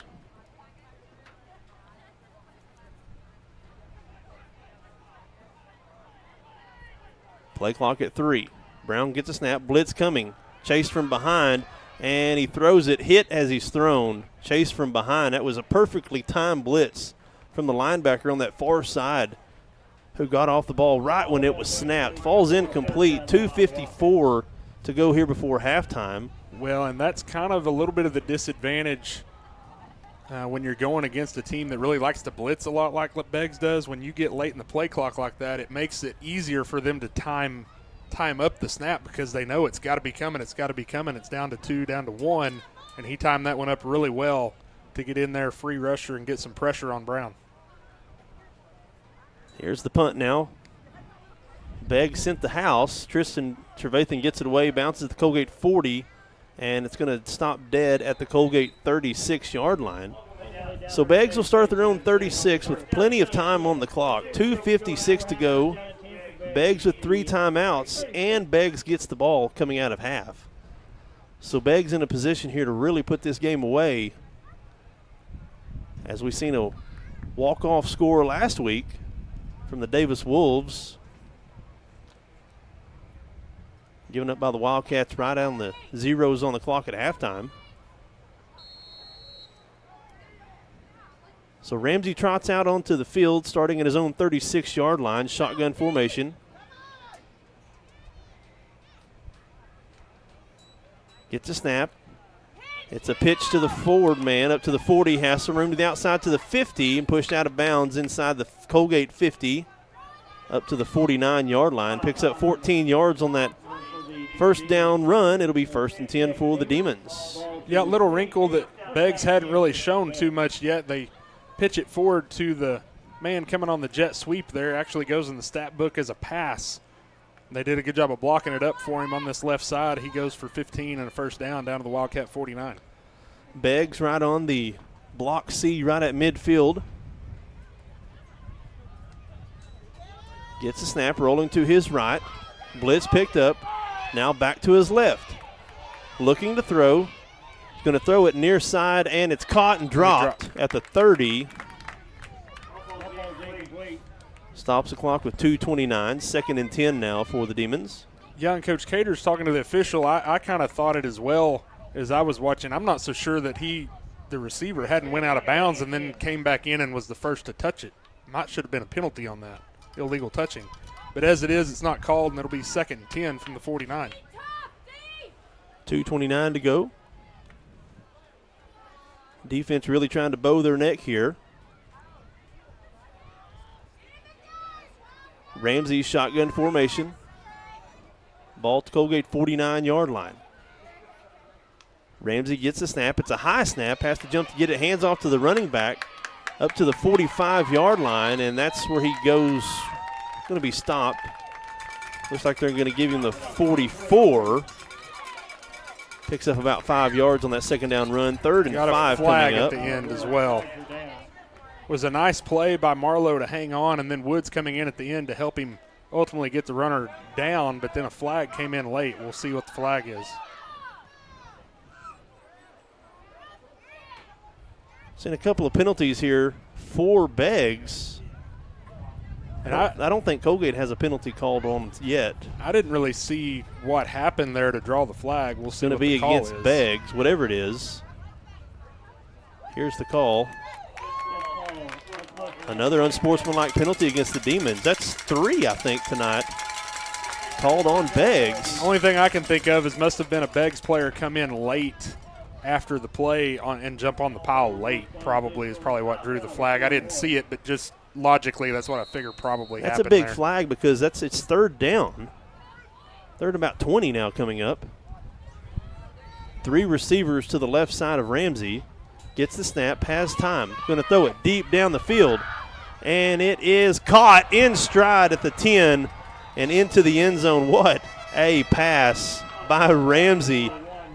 Gets the receiver in stride, and that was just a foot race. And goes into the end zone for another 6 for the Beggs Demons. Yeah, just a really pretty ball, a really nice throw. Line gave him time. He put that one up there high and in the air, let his quick receiver just run underneath it. Just a perfectly thrown ball and nice catch at the end and ability to run it into the end zone for the long touchdown, 60-yard touchdown. 33-0, 1:57 to go before halftime. As the Demons are going to line up for the extra point. Snap back, it's low. Snap, kick away, and it is good. 34-0, 1:57 to go here at Donald Mike Mayer Field. We'll take another break and be back here. This is Wildcat Football presented by First Bank. Looking for the perfect outfit or a unique gift? Visit Triple Heart Boutique. The latest trends in women and children's clothing, stylish accessories, and charming decor. Show your team pride with their exclusive Spirit Wear collection. Need an energy boost? Stop by for one of their refreshing teas and stay glowing all year long with their tanning and red light beds. Open Tuesday through Friday from 6 to 6 and Saturday 10 till 2. Visit Triple Heart Boutique at 117 North Main Street in Coalgate. My name is Dr. Matt Holcomb. I'm the owner of Custom Dental in Watoka. We pride ourselves to always being up to date with the newest in technology and dentistry. Have you ever wondered what it would take to have that smile you've always dreamed of? Come visit us at Custom Dental in Watoka. We'd love to go over that with you. If it's implants, if it's braces, if it's cosmetic dentistry, we'll do whatever it takes to get that smile that you've always hoped for and dreamed of. We love serving people, love serving our community, love serving God. Come see us and see how we can take care of all your dental needs.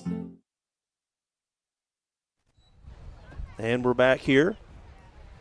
1:57 to go before the Logan & Sons halftime show. Here from Coalgate as the Beggs Demons extend the lead 34-0. Here's the kickoff.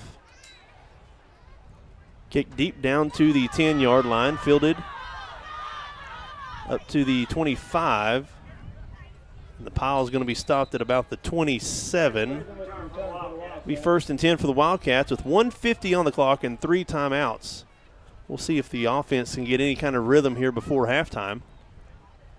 Yeah, it's a pretty nice return by Trevathan there, actually, as he caught that one at the 10 and gets it all the way out. Looks like they're actually putting it down at the 28, so an 18-yard return to set up 1st and 10 from your own 28 to start this possession.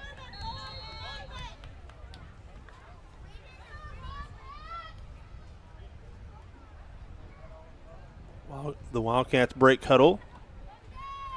Again, left to right on your radio dial. Going to go wishbone here for the Wildcats. Brown going to go under center. Gets the snap, handoff. That's Hemphill up to the right side. Pushes the pile all the way up to the 35-yard line. That's a positive run there on 1st down. Picks up about 7 yards. It'll be 2nd and 3 now for the Wildcats. Yeah, nice run there out of the wishbone, bringing heavier package in, going wishbone, getting a pretty good push there up the middle. Hemphill picking his way for 7 yards out to the 35. It'll be 2nd and 3. Wildcats quickly back to the line of scrimmage. Same formation. Brown under center, same play. Handoff, Hemphill jumps the pile. It's going to be pretty close to the sticks. Looks like he's going to be marked about a half a yard short. Clock running 1:10 as Hemphill trots off the field. Stowe comes in relief. It'll be 3rd down now and about a half a yard for the Wildcats. Yeah, had pretty good push again on that one. Created a pretty good lane. Hemphill diving forward, getting really close to the sticks. It's just about a half yard short of the 1st down. So it's the same formation. Brown going to go under center. Gets the snap. Handoff to Stowe. Has enough for the 1st down up to the 40. Stops the clock momentarily. Yeah, another good push on that one, getting 3 yards out to the 40 for a 1st and 10. Clock will stop while they move the chains. 1st and 10 from your own 40. I think Coach Cater's going to call a timeout here. We'll take one with them. 39 seconds to go here before halftime. We'll be back. This is Wildcat Football on 107.5 KZIG, The Rock. Logan & Sons in Atoka has the outdoor equipment from top brands to make your outdoor work or play a cinch. Still, Exmark, Hustler, Spartan, Intimidator UTVs, and Envy neighborhood vehicles are in stock and ready for you. Stop by today at 853 South Mississippi or call 580-889-3329. Logan & Sons proudly supporting all our local athletes. In a world full of possibilities and firsts, you need neighbors in your corner, experts who have your back, and a cheering section to keep you going. That's why we're here. For 100 years and counting, we've been the first bank of dreaming big and the first bank of what's next. At First Bank, we believe that anything's possible, and we're here to help you believe it too. First Bank, here for possibilities. 39 seconds to go as the Wildcats will break huddle, shotgun formation, split receivers. Brown in the backfield. Brown gets the snap, looking to throw. Throws it near side and bobbled and dropped by Trevathan. Trevathan went high up in the air. Will probably tell you that he probably should have caught that. It was going to be a tough play anyway. 2nd and 10. Yeah, it was going to be a tough play, but that was really a pretty well thrown ball by Brown, putting it up there, giving Trevathan a chance. He went up and had a chance at it, just wasn't quite able to squeeze that one and bring it down for the catch. But pretty nicely thrown ball that time by Brown with some pressure in his face once again. 3 receivers now to Brown's right. Shotgun formation. It's going to be a handoff to Stowe up to about the 45-yard line. That should be the final play of half, as Coach Cater, I believe, is going to be content taking this score to half, as the Wildcats really haven't been able to push anything down the field offensively tonight thus far. Yeah, we'll see what we do here. I'm going to bet you probably run one more play and just see how far you can throw it maybe. Here's the snap. Shotgun formation. Throws it deep down the far side, and it is, I believe, intercepted. Or interception.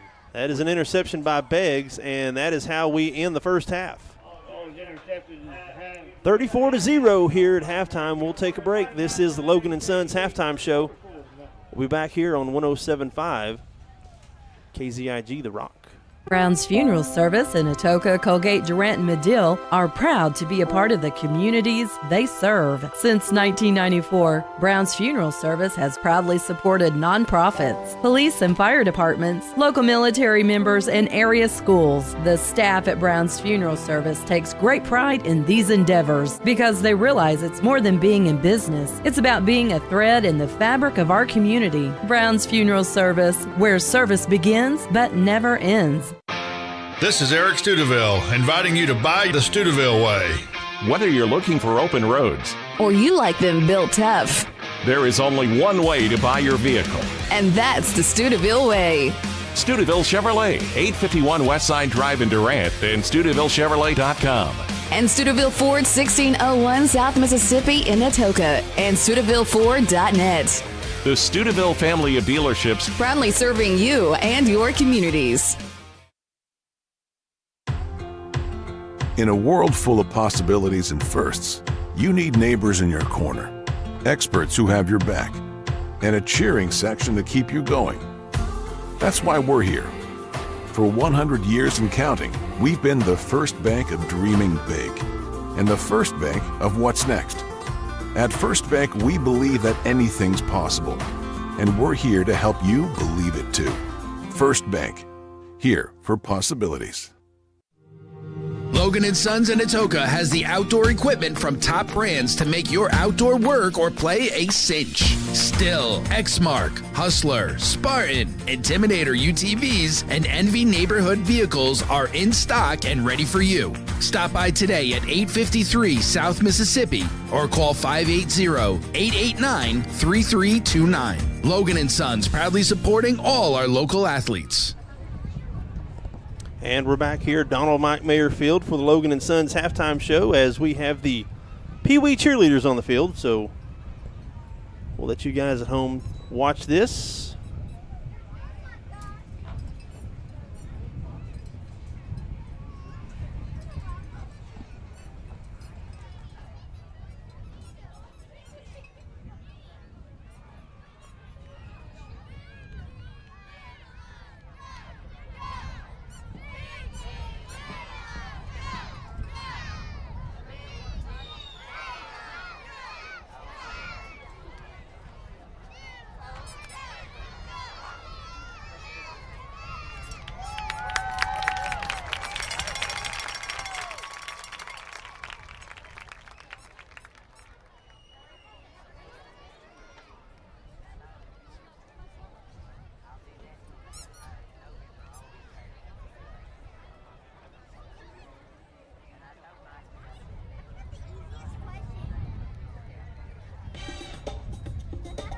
Mucho gusto. Ay, qué sabrosa. Mírame. I believe in dreaming, shooting for the stars. Baby, to be number one, you got to raise the bar. Kicking and scratching, grinding out my best. Anything it takes to climb the ladder of success. Work hard, sounds like every day. Got a month for competition, blow them all away. Caliente, suave. Yeah, we're gonna pop to the top, slip and slide and ride that rhythm. Jump and pop till we drop and start again. Sit up top, pop like a mouse.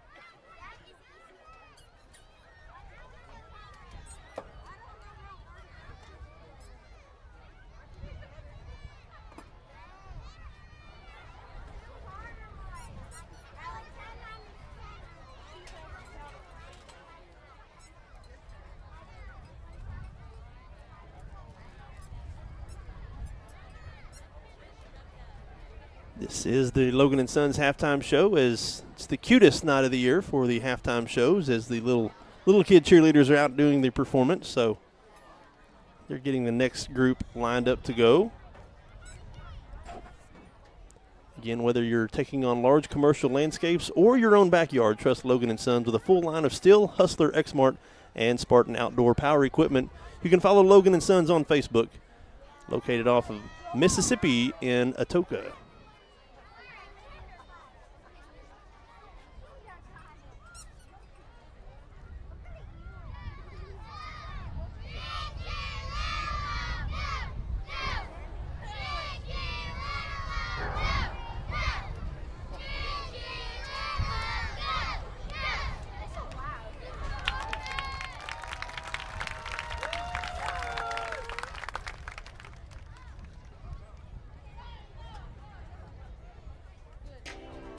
In my home, we're flying up no ceiling when we in our zone. I got that sunshine in my pocket, got that good soul in my feet. I feel that hot blood in my body when it drops. Ooh, I can't take my eyes off it, moving so phenomenally. You're more like the way we rock it, so don't stop. It's under the lights when everything goes.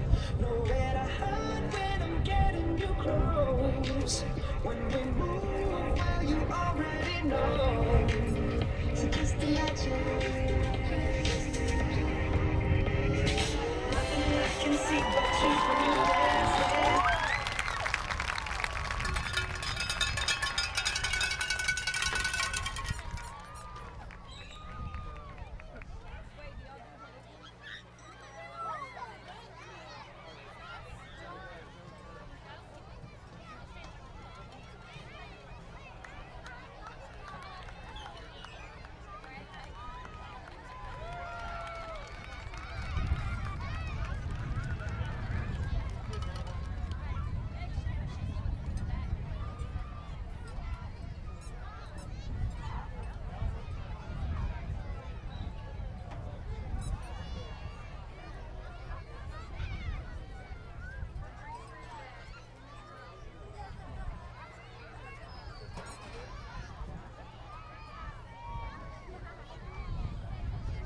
Score here at halftime, 34-0.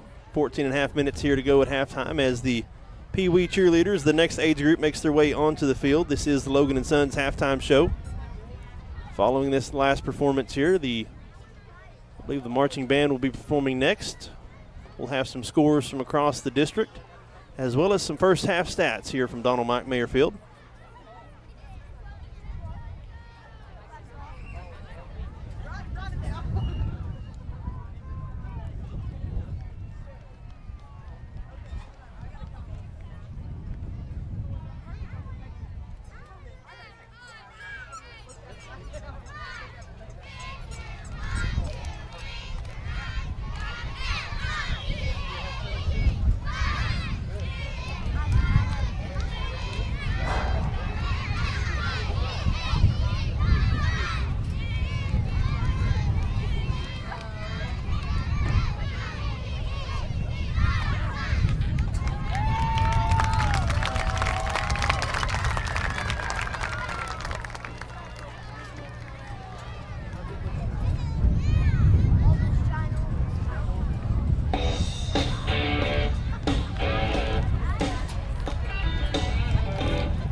That was the next to last age group of Pee Wee cheerleaders. We've got one more small group coming through here. This is the Logan & Sons halftime show. 12 minutes on the clock here at halftime.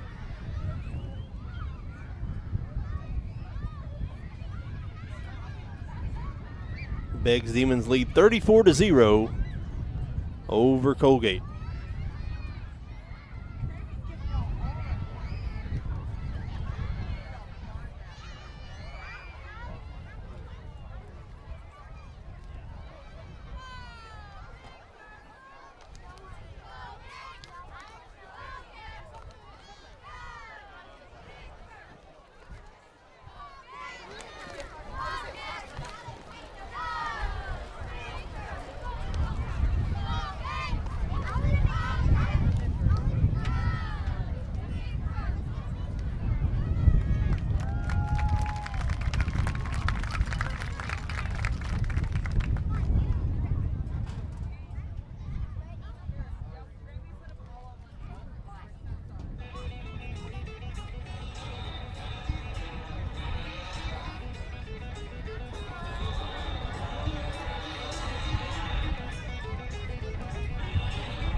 That has been the Pee Wee Cheerleaders. We'll take a quick break here on the Logan & Sons halftime show. When we return, we'll have the Pride of Coalgate, the Wildcat Marching Band, right here on 107.5 KZIG, The Rock. A community bank is far more than just a bank that offers the services such as online and mobile banking, mobile deposit, and loans that fit your needs.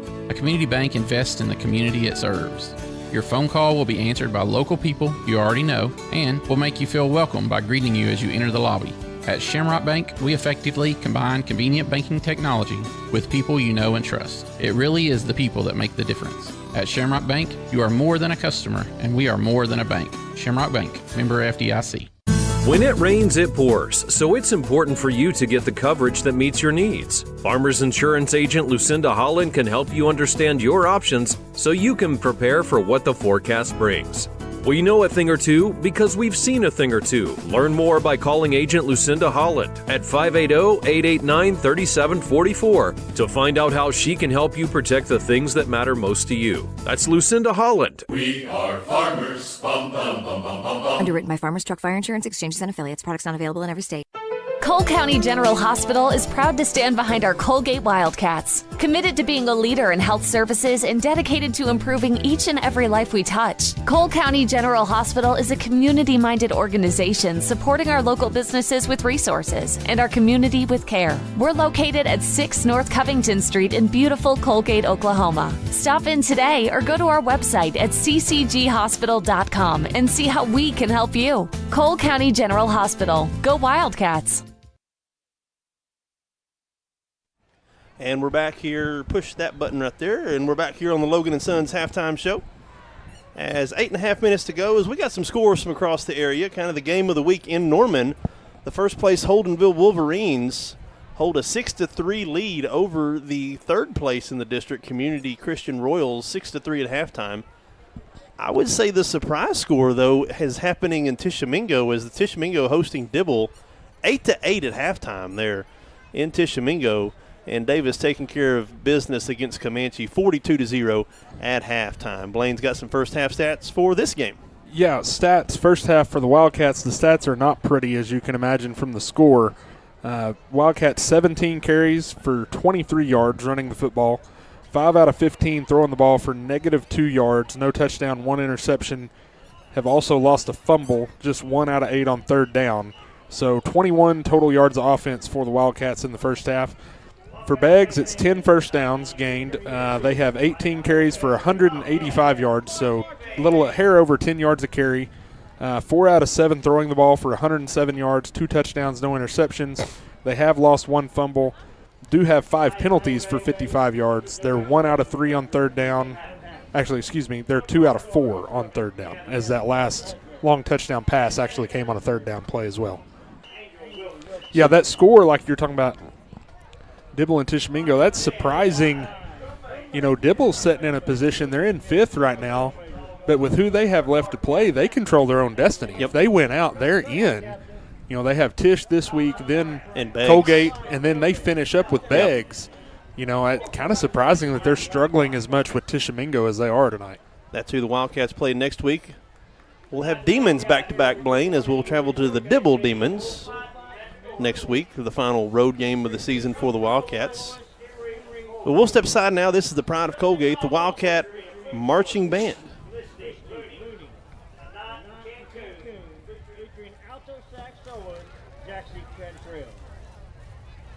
Drum major, is your band ready?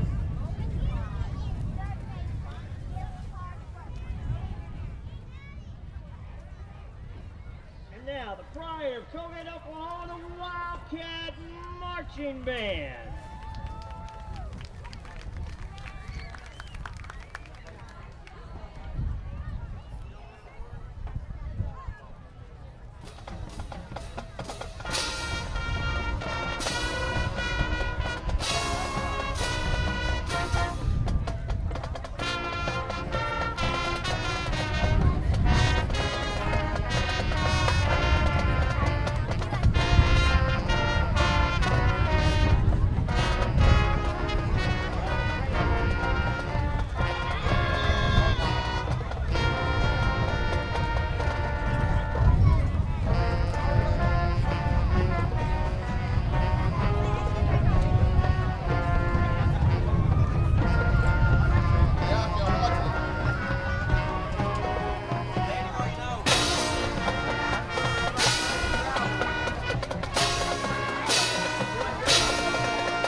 This is the Logan & Sons halftime show. They're going to put 3 minutes back on the clock here when we return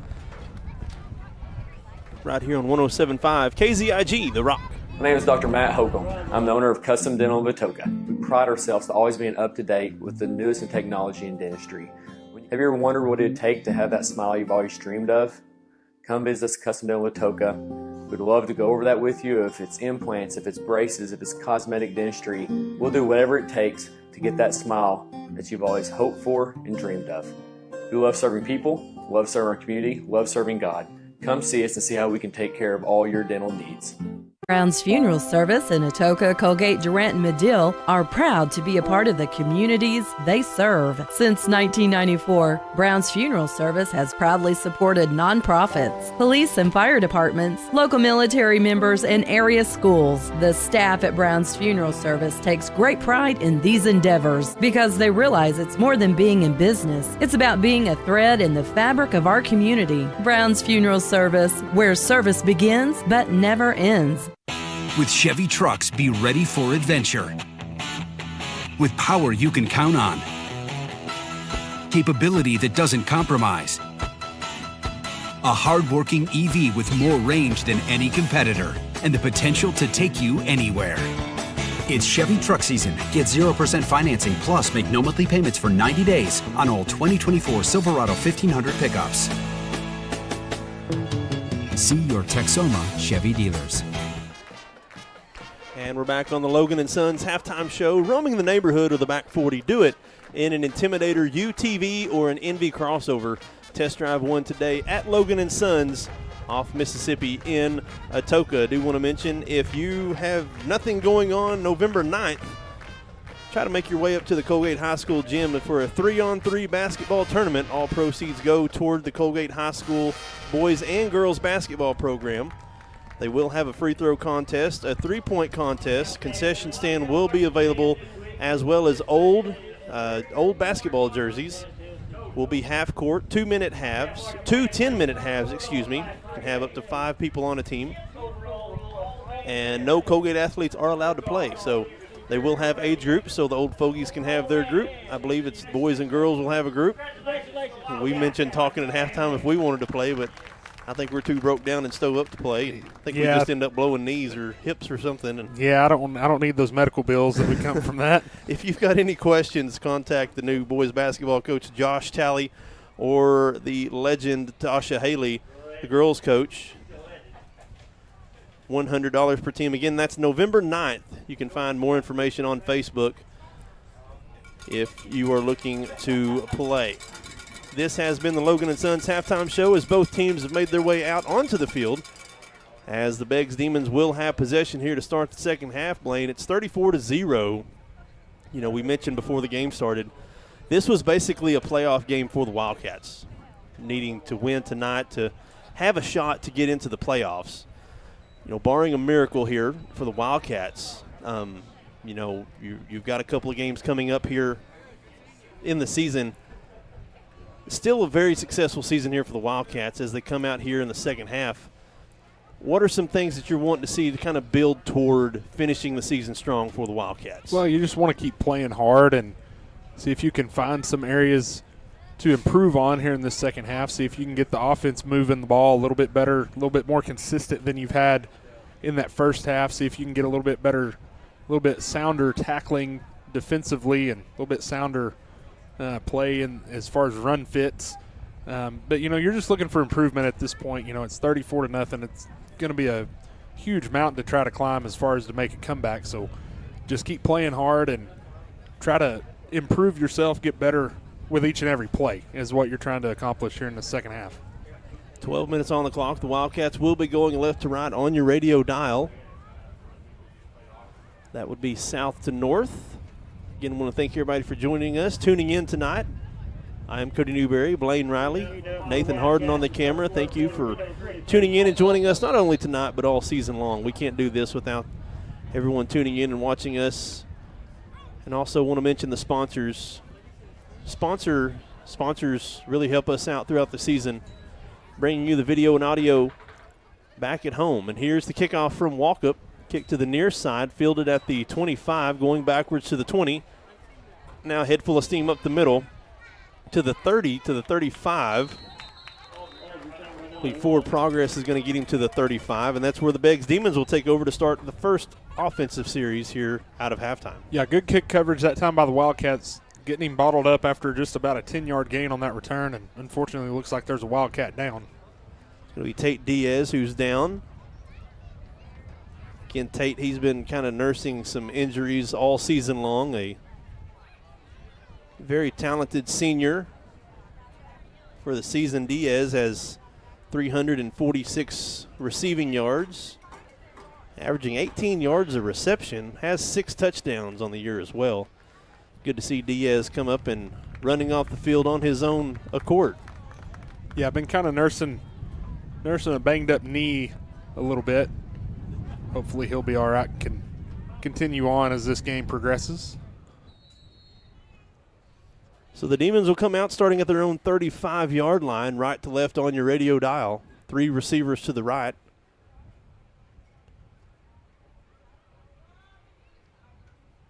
Quarterback gets a snap. That's Ramsey. Thrown out to the flats. Wide receiver screen. Has a head full of steam crossing the 50 to the 40 to the 30 to the 35. It's a foot race to the 20 to the 15, 10, 5, and that's a touchdown for the Beggs Demons. Yeah, I had the screen set up to the right side and really nice blocking out in front of it. Had a man on a man, hat on a hat there blocking-wise, and he does the rest, makes one man miss on the edge way downfield and then cuts it back to the other side all the way into the end zone. Do have a flag down after the play, probably maybe an excessive celebration penalty. We'll see what it is. We have noticed that Beggs does like to celebrate after touchdowns, which I don't blame him. Makes me happy too when Coalgate scores. See what the what the penalty is here.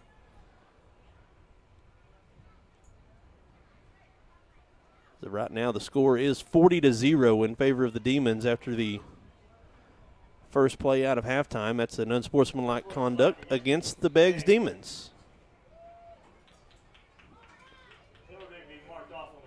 Yeah, looks like Coach Cater has elected once again, as he did in the first half, to take that penalty on the kickoff. So we've seen twice now, Beggs scoring on the first offensive play they had in the first half and scoring on the first offensive play here in the second half. Lining up for the extra point. Snap back, ball down, kick on the way. The kick is up, and the kick is good. 41-0 with 11:38 to go here in the third quarter. We'll take another break. Be back here on 107.5 KZIG, The Rock. No one likes the hassle of going to the tag office. That's why Cole County Tag Agent Leslie Battles and staff work to give you prompt service. Open Monday through Friday, 9 to 5:30, and even through lunch with no appointment needed. Cole County Tag Agency is a full-service motor license agency, providing registration renewals and title transfers for all types of vehicles, including boats, motorcycles, and ATVs. Driver's license renewals, real IDs, notary service, and now Pike Pass pickup location. Cole County Tag Agency, 28 North Main in Coalgate, a proud sponsor of Coalgate Athletics. A community bank is far more than just a bank that offers the services such as online and mobile banking, mobile deposit, and loans that fit your needs. A community bank invests in the community it serves. Your phone call will be answered by local people you already know and will make you feel welcome by greeting you as you enter the lobby. At Shamrock Bank, we effectively combine convenient banking technology with people you know and trust. It really is the people that make the difference. At Shamrock Bank, you are more than a customer, and we are more than a bank. Shamrock Bank, member FDIC. And we're back here. 11:38 to go here as they assess the unsportsmanlike penalty again against Beggs. Now kicking from their own 25-yard line. Looks like Trevathan is lined up deeper to start on this kick from the 25 than he was on the one in the first half.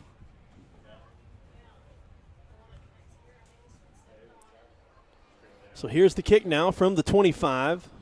Line drive kick. Bounces at the 20, picked up there at the 20. Far side of the 30. Tries to get to the 35. And I think that's where he's going to be pushed out of bounds about the 35-yard line. 15-yard kick return there by Tristan Trevathan. And the Wildcats will start at their own 35-yard line. Yeah, nice return. Good head of steam built up after he picked that one up off the bounce. Made a couple men miss. Gets out. Looks like they're going to mark that just past the 35, maybe right about the 36-yard line. That's where the Wildcats will take over 1st and 10.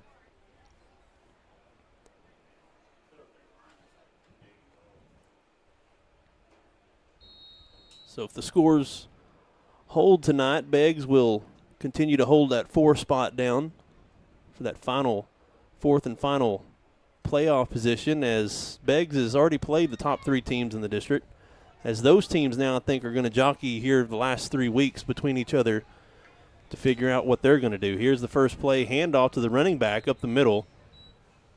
I believe that's Bryson Stowe.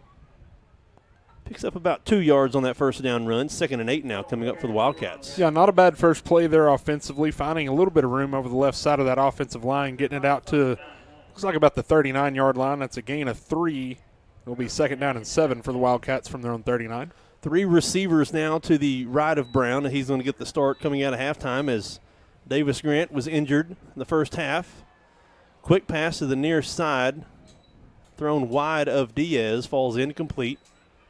3rd down and 7 for the Wildcats. Yeah, pressure pretty quickly in the backfield on Brown, and Diaz was covered well. Wasn't going to go anywhere if he was able to catch that one anyway, as it falls incomplete. Bring 3rd and 7 from the 39-yard line. 10:56 to go. Stops the clock with that incomplete pass. Stowe getting the start here at running back coming out of halftime. Split receivers. 2 to both sides of the formation. 3rd down and 7 for the Wildcats. Here's the snap.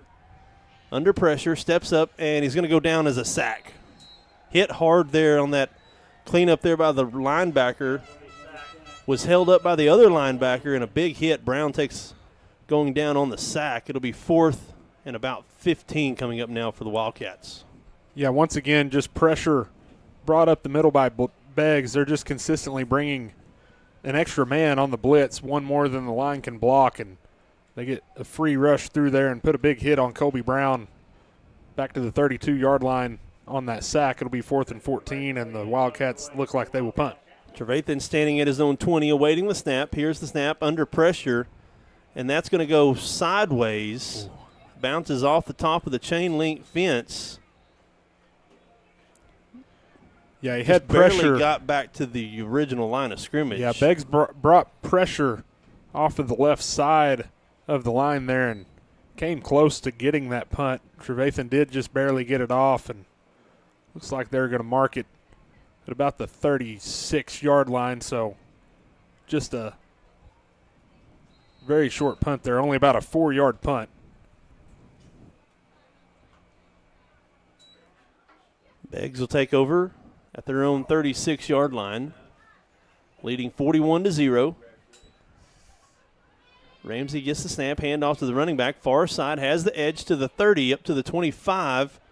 Has enough for the first down and taken out of bounds at the 20-yard line.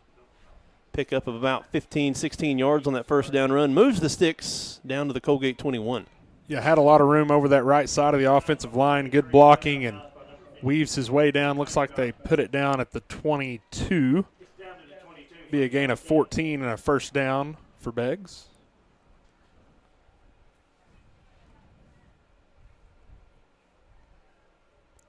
Shotgun formation, split receivers for the Demons.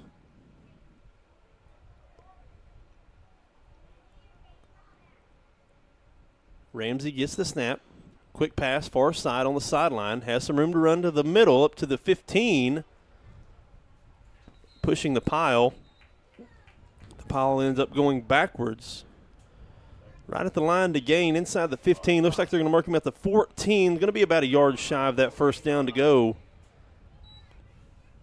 Be 2nd down and about 2 now coming up for the Demons. Yeah, quick screen, and that receiver put on a really nice move there at the end of that. Stopped on a dime, let a Wildcat fly by before several other Wildcats were able to get him on the ground, but gain of 8 on that first down pitch and catch. Be 2nd down and 2 from the 14.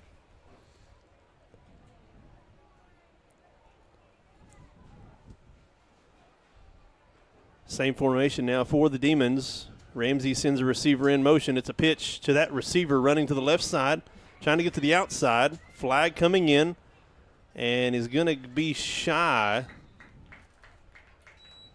I don't think he got the first down. No, I think he maybe that play went more sideways. Yeah, Wildcats did a good job of stringing that one out. He really just got back right about the line of scrimmage, looks like, but there is a flag down as well. It is another penalty against Beggs. That'll be a hold. Should be second down and about 12 or 13. Going to mark it all the way back to the 24-yard line. It will be second down and 12.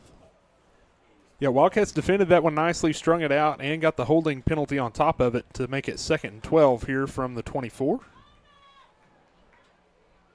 Here's the snap. 3 receivers to the right. Ramsey's rolling that way, looking to throw deep into the end zone and through the hands of the receiver. Falls incomplete, 3rd and 12. Yeah, Wildcats were fortunate on that one as the receiver had kind of broken open there in the corner of the end zone, but ball went off his hands, falls harmlessly to the turf, and it'll be 3rd and 12 from the 24. As we look at Begg's schedule here, they've already played the top 3 teams, going 1-2 against Community Christian, Davis, and Holdingville. They did beat Community Christian 31-21, lost to Davis 28-22, and lost to Holdingville 32-14. So Beggs has kind of the meat of their schedule already behind them. Here's the snap to Ramsey, trying to set up the wide receiver screen under pressure, throws it down the sideline, and it is going to be caught, but I think they're going to get Diaz for pass interference. Nonetheless, the receiver caught it as it was kind of a shorter throw. The receiver had to come back to get it, and that's where they got Diaz. Yeah, that's one that is really hard to keep from committing that interference penalty as a corner when the ball is underthrown and the receiver's trying to work back to the ball. And that really wasn't the initial design of the play, looked like either. They kind of got in scramble mode. Wildcats really read the play initially really well and kind of blew up. Looked like they were trying to set up a screen, blew it up, but unfortunately Beggs was able to still make something happen on that one, get the catch and the interference penalty both, looks like here. Beggs will probably decline this, as they will. It is pass interference against the Wildcats. The result of the play was a first down, marked down about the 7-yard line of the Wildcats as the Demons trying to put 6 more on the board here with 6:11 to go here in the third quarter. Already leading 41-0. So for Beggs, they're going to finish the season against Dibble and Tishomingo. Got a flag again. Flag before the play even started. Nobody was set.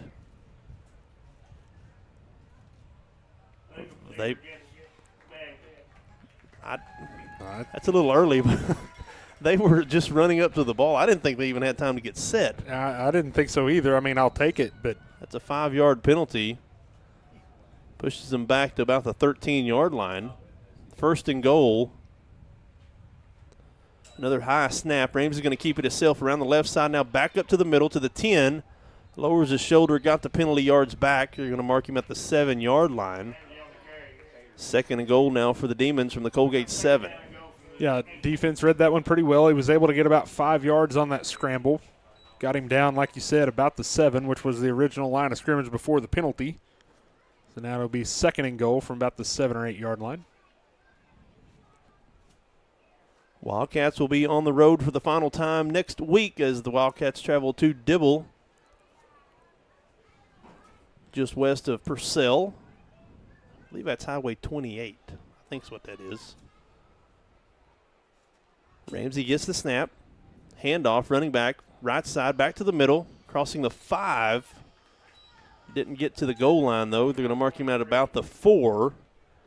It'll be 3rd and goal now for the Wildcats as they try to hold the Demons out of the end zone one time here. 4.5 minutes to go in the third quarter. Yeah, set the edge pretty well on that one, forced him back inside, and Kyler Woods was waiting there to make that tackle down at the 4-yard line, set up 3rd and goal for Beggs from the 4.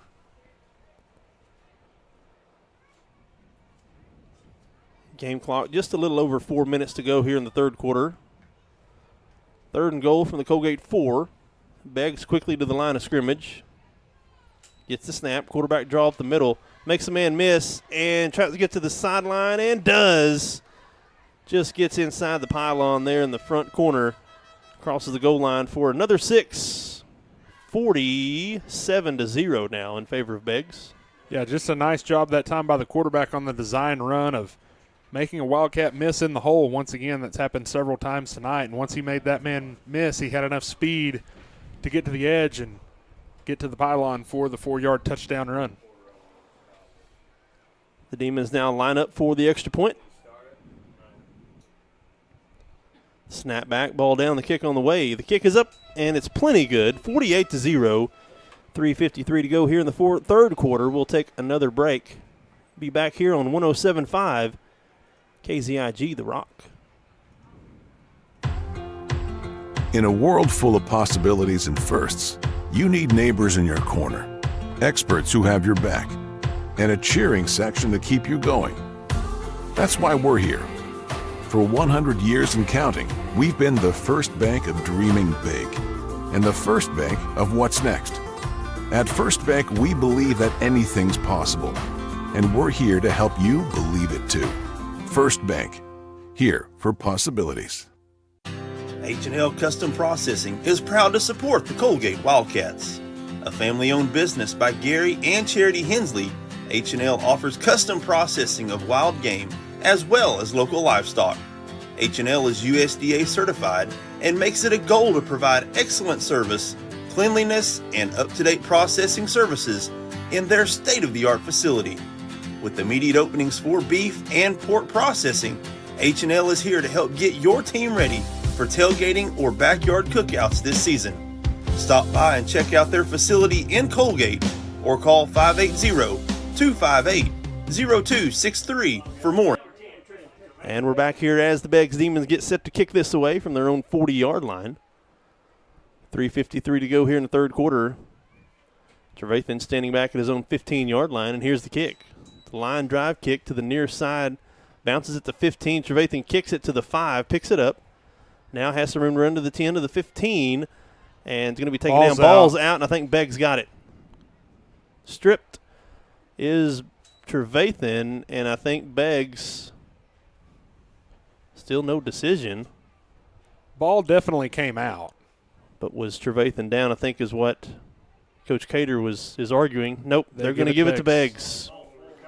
So the third fumble on the season for the Wildcats comes at their own 20-yard line as the Demons now in prime field position to put on 6 more. Yeah, and that's one the Wildcats, I think, have struggled a little bit all night to kind of adjust to how deep the Beggs kicker is kicking it on these kickoffs.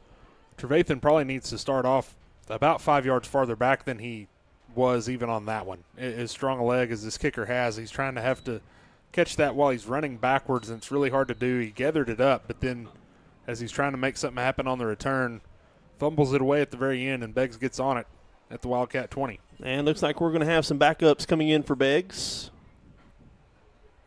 Coach Blizzard going to call the Dogs here tonight, leading 48-0. It's a high snap, handoff to the running back. Goes nowhere but the line of scrimmage.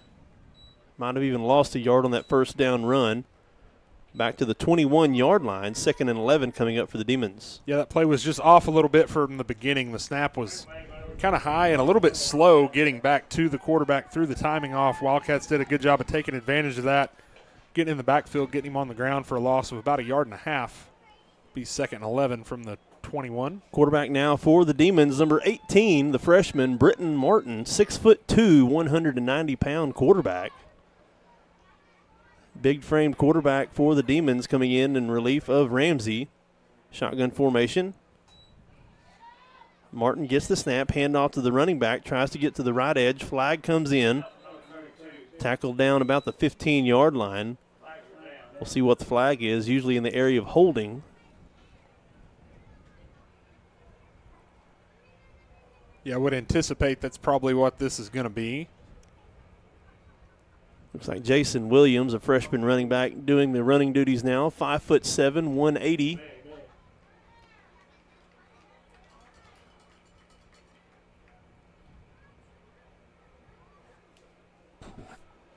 Looks like they're going to mark that one back at about the 28-yard line.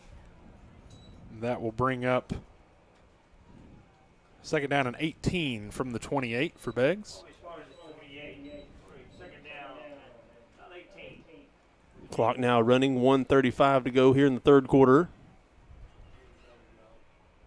Shotgun formation for Martin. Gets the snap. Has time to throw. Trying to set up the screen to the running back. Overthrows him. Falls incomplete. 3rd and 18 coming up now for the Demons. Yeah, read pretty well by the Wildcats on that one. Forcing the incompletion on the screen pass to make it 3rd and 18. And you're talking about, you listed off quarterback that's in the game now, said 6'2", 190. He looks bigger than that from up here. He looks bigger than that up here. He looks taller and beefier than that both from up here. Just a freshman. I'd guess him more 6'5", 230 just looking at him from up here. Which my guess we'll probably see him again next year is Ramsey, who's a quarterback, will be graduating out. So this will be probably the starting quarterback for the Demons when the Wildcats travel to Beggs next year. Martin gets the snap, has time, steps up in the pocket, hit as he's thrown, throws an interception. That's picked off by Marlowe to the far side up to the 40, to the 45, and ridden out of bounds about the 50-yard line. There's a good interception there by Zeke Marlowe to step in front of the receiver there. The Wildcats will take over now at their own 49-yard line with 30 seconds to go here in the third quarter. Yeah, really nice play by Marlowe there, reading the quarterback's eyes, stepping in front of that one and getting a nice return as well. Picked that one off right around the 20-yard line and brings it all the way out to the 49, about a 29-yard return, setting the Wildcats up 1st and 10 from their own 49. That is the 7th interception caused by the Wildcat defense this season.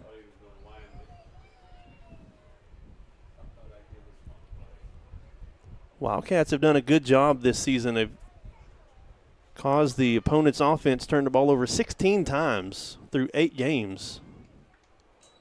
Brown gets the snap. Quick pass to the near side through the hands of Loudermilk. Falls incomplete. Trying to get Loudermilk on the quick pass there to the flat. 2nd and 10 for the Wildcats. Yeah, that one looked like he had Loudermilk perhaps in the flat there, just missed him.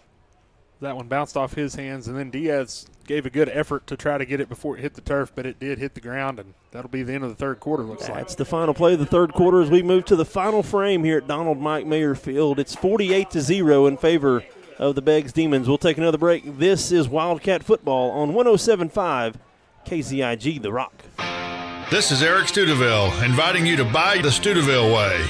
Whether you're looking for open roads Or you like them built tough. There is only one way to buy your vehicle. And that's the Studeville way. Studeville Chevrolet, 851 Westside Drive in Durant, and StudevilleChevrolet.com. And Studeville Ford, 1601 South Mississippi in Atoka. And StudevilleFord.net. The Studeville family of dealerships, Proudly serving you and your communities. When it comes to gifts that wow them, start your journey at the Flower Garden at 32 North Main in Coalgate. Whether it's planning that big event or you just remembered your wedding anniversary midway through the workday, the Flower Garden can get the gift you need right and on time. Follow the Flower Garden on Facebook or book online 24/7 at theflowergardencolgate.com. The Flower Garden, proudly serving Coalgate and surrounding areas since 1945.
45% of people put off buying life insurance according to industry research. Insuring yourself and your family can help you be more prepared in the event of an illness or a tragic accident. Call your local farmer's agent, Lucinda Holland, and discover coverage options you can tailor to your priorities and budget. To learn more about your coverage options, call Lucinda Holland at 580-889-3745. We are farmers. Bum, bum, bum, bum, bum, bum. Life insurance issued by Farmers New World Life Insurance Company, Bellevue, Washington. Industry research conducted by Lima, and Life Happens in 2021. Cole County General Hospital is proud to stand behind our Coalgate Wildcats, committed to being a leader in health services and dedicated to improving each and every life we touch. Cole County General Hospital is a community-minded organization supporting our local businesses with resources and our community with care. We're located at 6 North Covington Street in beautiful Coalgate, Oklahoma. Stop in today or go to our website at ccghospital.com and see how we can help you. Cole County General Hospital. Go Wildcats!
And we're back. Push that button. There we go. And we're back here in Coalgate.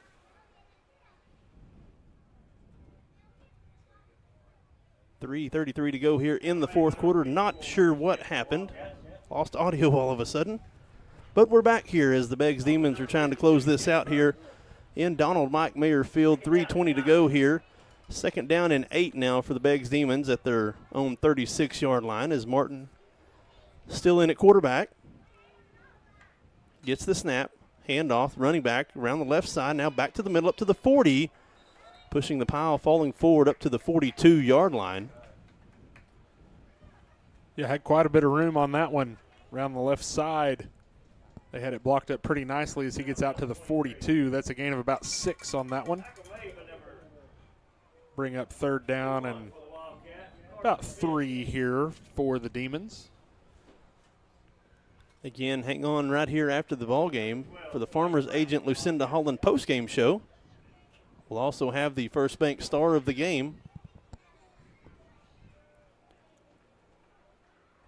Here's the play from Beggs. 3rd and 3, and it's going to be tackled in the backfield.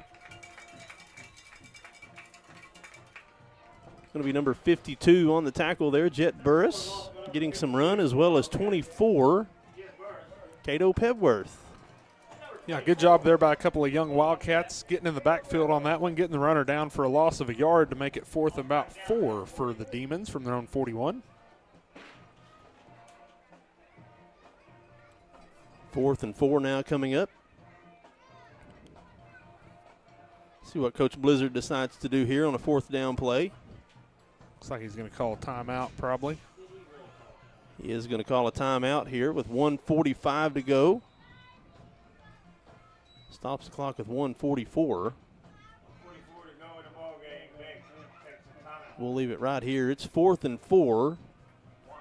Ball spotted at the 41-yard line.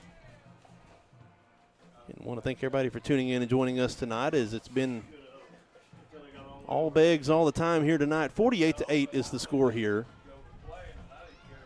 You know, looking at the schedule, we talked about Beggs. It's a good possibility they could finish 8-2, Blaine, and finish in the 4th spot in this district. Yeah, for sure. I mean, it's a very tough district, and, they took those losses to Holdenville and Davis, 2 of the top teams in this district, and, they might wind up all the way down in that spot if some things don't break their way, but very good football team for sure. How would you like to be? I think Stroud is who they would match up with as the 4 seed, having to play a team like Beggs in your first round. Yeah, that's a pretty tough ask. Would not be any fun. Here's the 4th down play. Handoff running back up the middle, up to the 45. Has the first down up to the 50 and taken down inside of Coalgate territory at the Coalgate 48-yard line. Just a couple of plays left here in this Week 8 matchup. So, again, the Wildcats will be on the road next week to Dibble, and then they'll be back at home here for the final game of the season, Week 10 senior night, here at Donald Mike Mayer Field against the Tishomingo Indians. And with a loss here tonight, we'll pretty well put a nail in the coffin of Coalgate's playoff hopes for this season. Coalgate's going to fall to 4-4 here tonight, 1-4 in district play, though. Coalgate's still at 500 after 8 weeks. Considering where this program has been, 4-4 after the 8th week is much progress improved for the Wildcats. Oh, for sure it is. A lot of marked improvement, and Beggs takes another time out here for some reason with 42 seconds left, up 40 points. But as it is, yeah, it's been a tough stretch here for the Wildcats, but you're in by far the toughest district in 2A2 football, and you're still building the program. You started last year, was only able to win 2 games. You've already doubled that win total, and you're going in the right direction. Just got to stay positive with that and understand you're in a really tough district. You're probably going to take some lumps this year and improve and hopefully come back even tougher next year. 42 seconds on the clock. This should be the final play of the game. 1st and 10 for the Beggs Demons. Here's the snap from Martin. Handoff running back. Met in the backfield and tackled behind the line of scrimmage. That's Easton Loudermilk in on the tackle. Yeah, really nice play by Loudermilk, getting into the backfield, creating some havoc there, getting the runner down. Looks like they're going to mark him back at the Beggs 47. That's a loss of 5 on the play. Really nice play by Loudermilk. And that will be the final play of the game. The Coalgate Wildcats are going to come up short here in this Week 8 matchup between the Beggs Demons, as the Beggs is going to take a 48-8 victory over the Coalgate Wildcats. We'll take a break here. This is the Farmers Agent Lucinda Holland postgame show. We'll be back after this right here on 107.5 KZIG, The Rock. In a world full of possibilities and firsts, you need neighbors in your corner, experts who have your back, and a cheering section to keep you going. That's why we're here. For 100 years and counting, we've been the first bank of dreaming big and the first bank of what's next. At First Bank, we believe that anything's possible, and we're here to help you believe it too. First Bank, here for possibilities. Logan & Sons in Atoka has the outdoor equipment from top brands to make your outdoor work or play a cinch. Still, Exmark, Hustler, Spartan, Intimidator UTVs, and Envy neighborhood vehicles are in stock and ready for you. Stop by today at 853 South Mississippi or call 580-889-3329. Logan & Sons, proudly supporting all our local athletes. Brown's Funeral Service in Atoka, Coalgate, Durant, and Medill are proud to be a part of the communities they serve. Since 1994, Brown's Funeral Service has proudly supported nonprofits, police and fire departments, local military members, and area schools. The staff at Brown's Funeral Service takes great pride in these endeavors because they realize it's more than being in business. It's about being a thread in the fabric of our community. Brown's Funeral Service, where service begins but never ends. As Oklahomans, we look out for one another, and at Oklahoma Farm Bureau Insurance, it's no different. With agents like Kevin Haney right here in Cole County, we always have someone close at hand with the advice and guidance you need to help you find affordable coverage and products for your home, auto, farm and ranch, business, life, and annuities. Please call Kevin Haney at 580-927-2324 or visit okfbinsurance.com today. Life insurance and annuity products offered through Farm Bureau Life Insurance Company. Property and casualty products are offered through Oklahoma Farm Bureau Mutual Insurance and affiliated companies. Oklahoma Farm Bureau Insurance, made of and made for Oklahomans. The RX shop is now under new ownership. Jason and Sedana Lanig and their 2 daughters are longtime residents of Caney and are looking forward to continuing the same great service for you and your family. They're excited for this opportunity to serve our community and invite you to let them help you with your healthcare needs. Call 580-889-3331, 580-889-3331, or come by 872 West 13th Street in Atoka. RX Shop thanks you for shopping local. And we're back here as we final the Donald Mike Mayer Field. 48-8 is the final score here on the Lucinda Holland Farmers Agent postgame show. Lucinda Holland is a farmers insurance agent serving our community. She's just a phone call away. Call 580-889-3147. Again, 48-8 was the final score here as the Wildcats fall to 4-4 overall, 1-4 in district play. Blaine has some final stats for us. Yeah, final stats for the Wildcats team-wise: 7 first downs, 22 carries for 30 yards, 10 out of 25 throwing the ball for 38 yards, 1 touchdown, 1 interception, lost 2 fumbles, 1 penalty for 10 yards, 2 out of 12 on third downs, 2 out of 2 on fourth downs. Individually, Trip Jones had 2 catches for -2 yards. Bryson Stowe, 5 carries for 14 yards.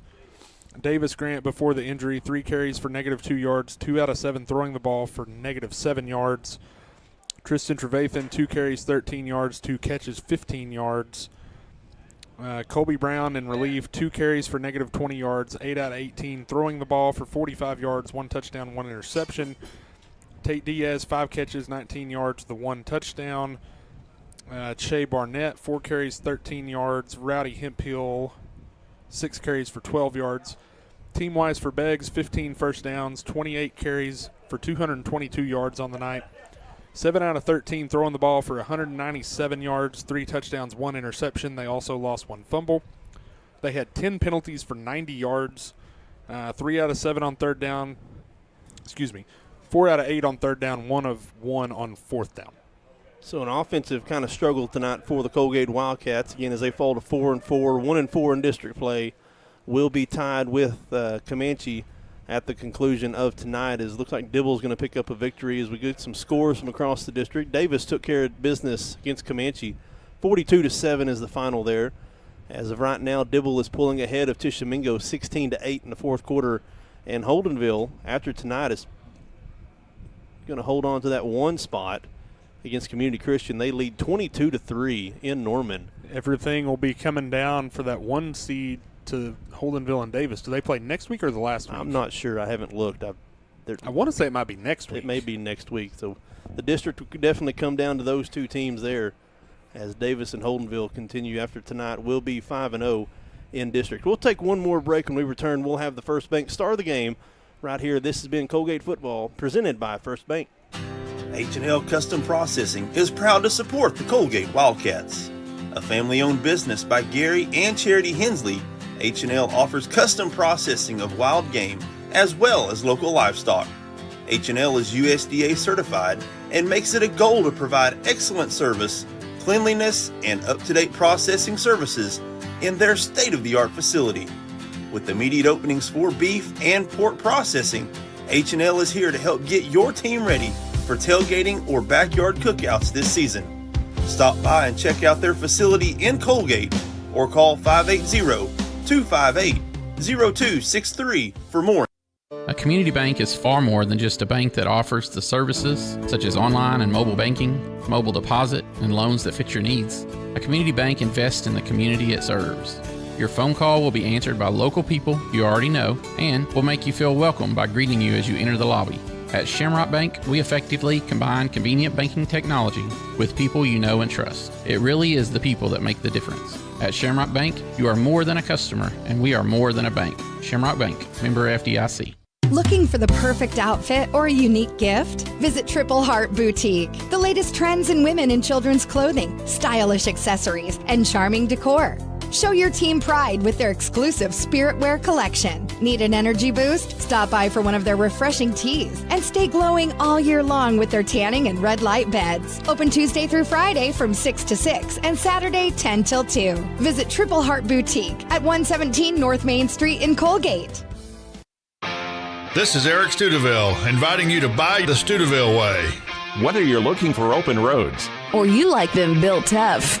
There is only one way to buy your vehicle. And that's the Studeville way. Studeville Chevrolet, 851 Westside Drive in Durant, and StudevilleChevrolet.com.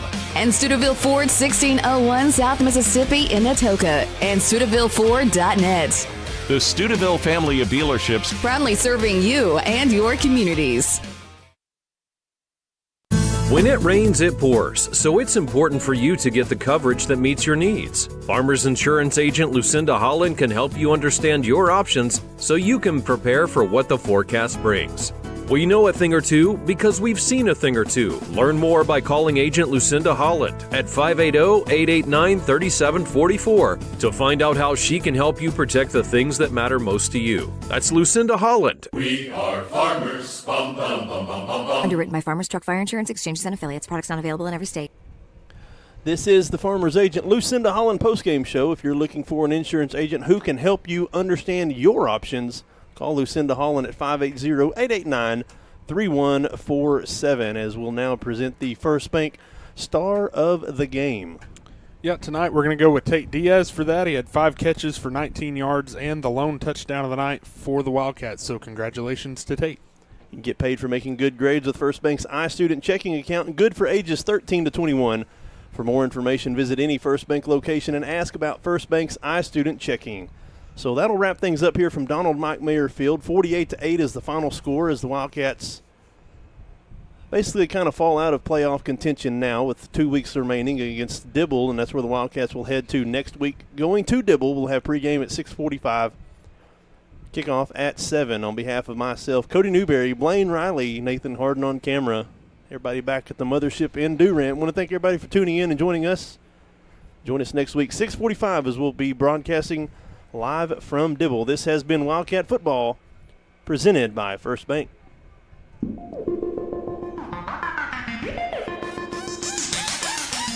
Thank you for listening to Coalgate Wildcat Football. The 2024 Coalgate Wildcats are presented by First Bank. The Wildcats are sponsored by Brown's Funeral Service and Farmers Insurance agent Lucinda Holland. The Coalgate Wildcats are brought to you by Studeville Ford, Shamrock Bank, and Logan & Sons.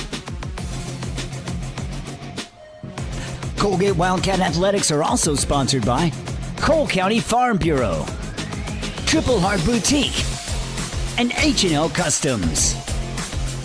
Also helping to bring you the Coalgate Wildcats, the RX Shop, and Cole County Community Hospital. The Wildcats are sponsored in part by Flower Garden and the Cole County Tag Agency. This has been Coalgate Wildcat Football.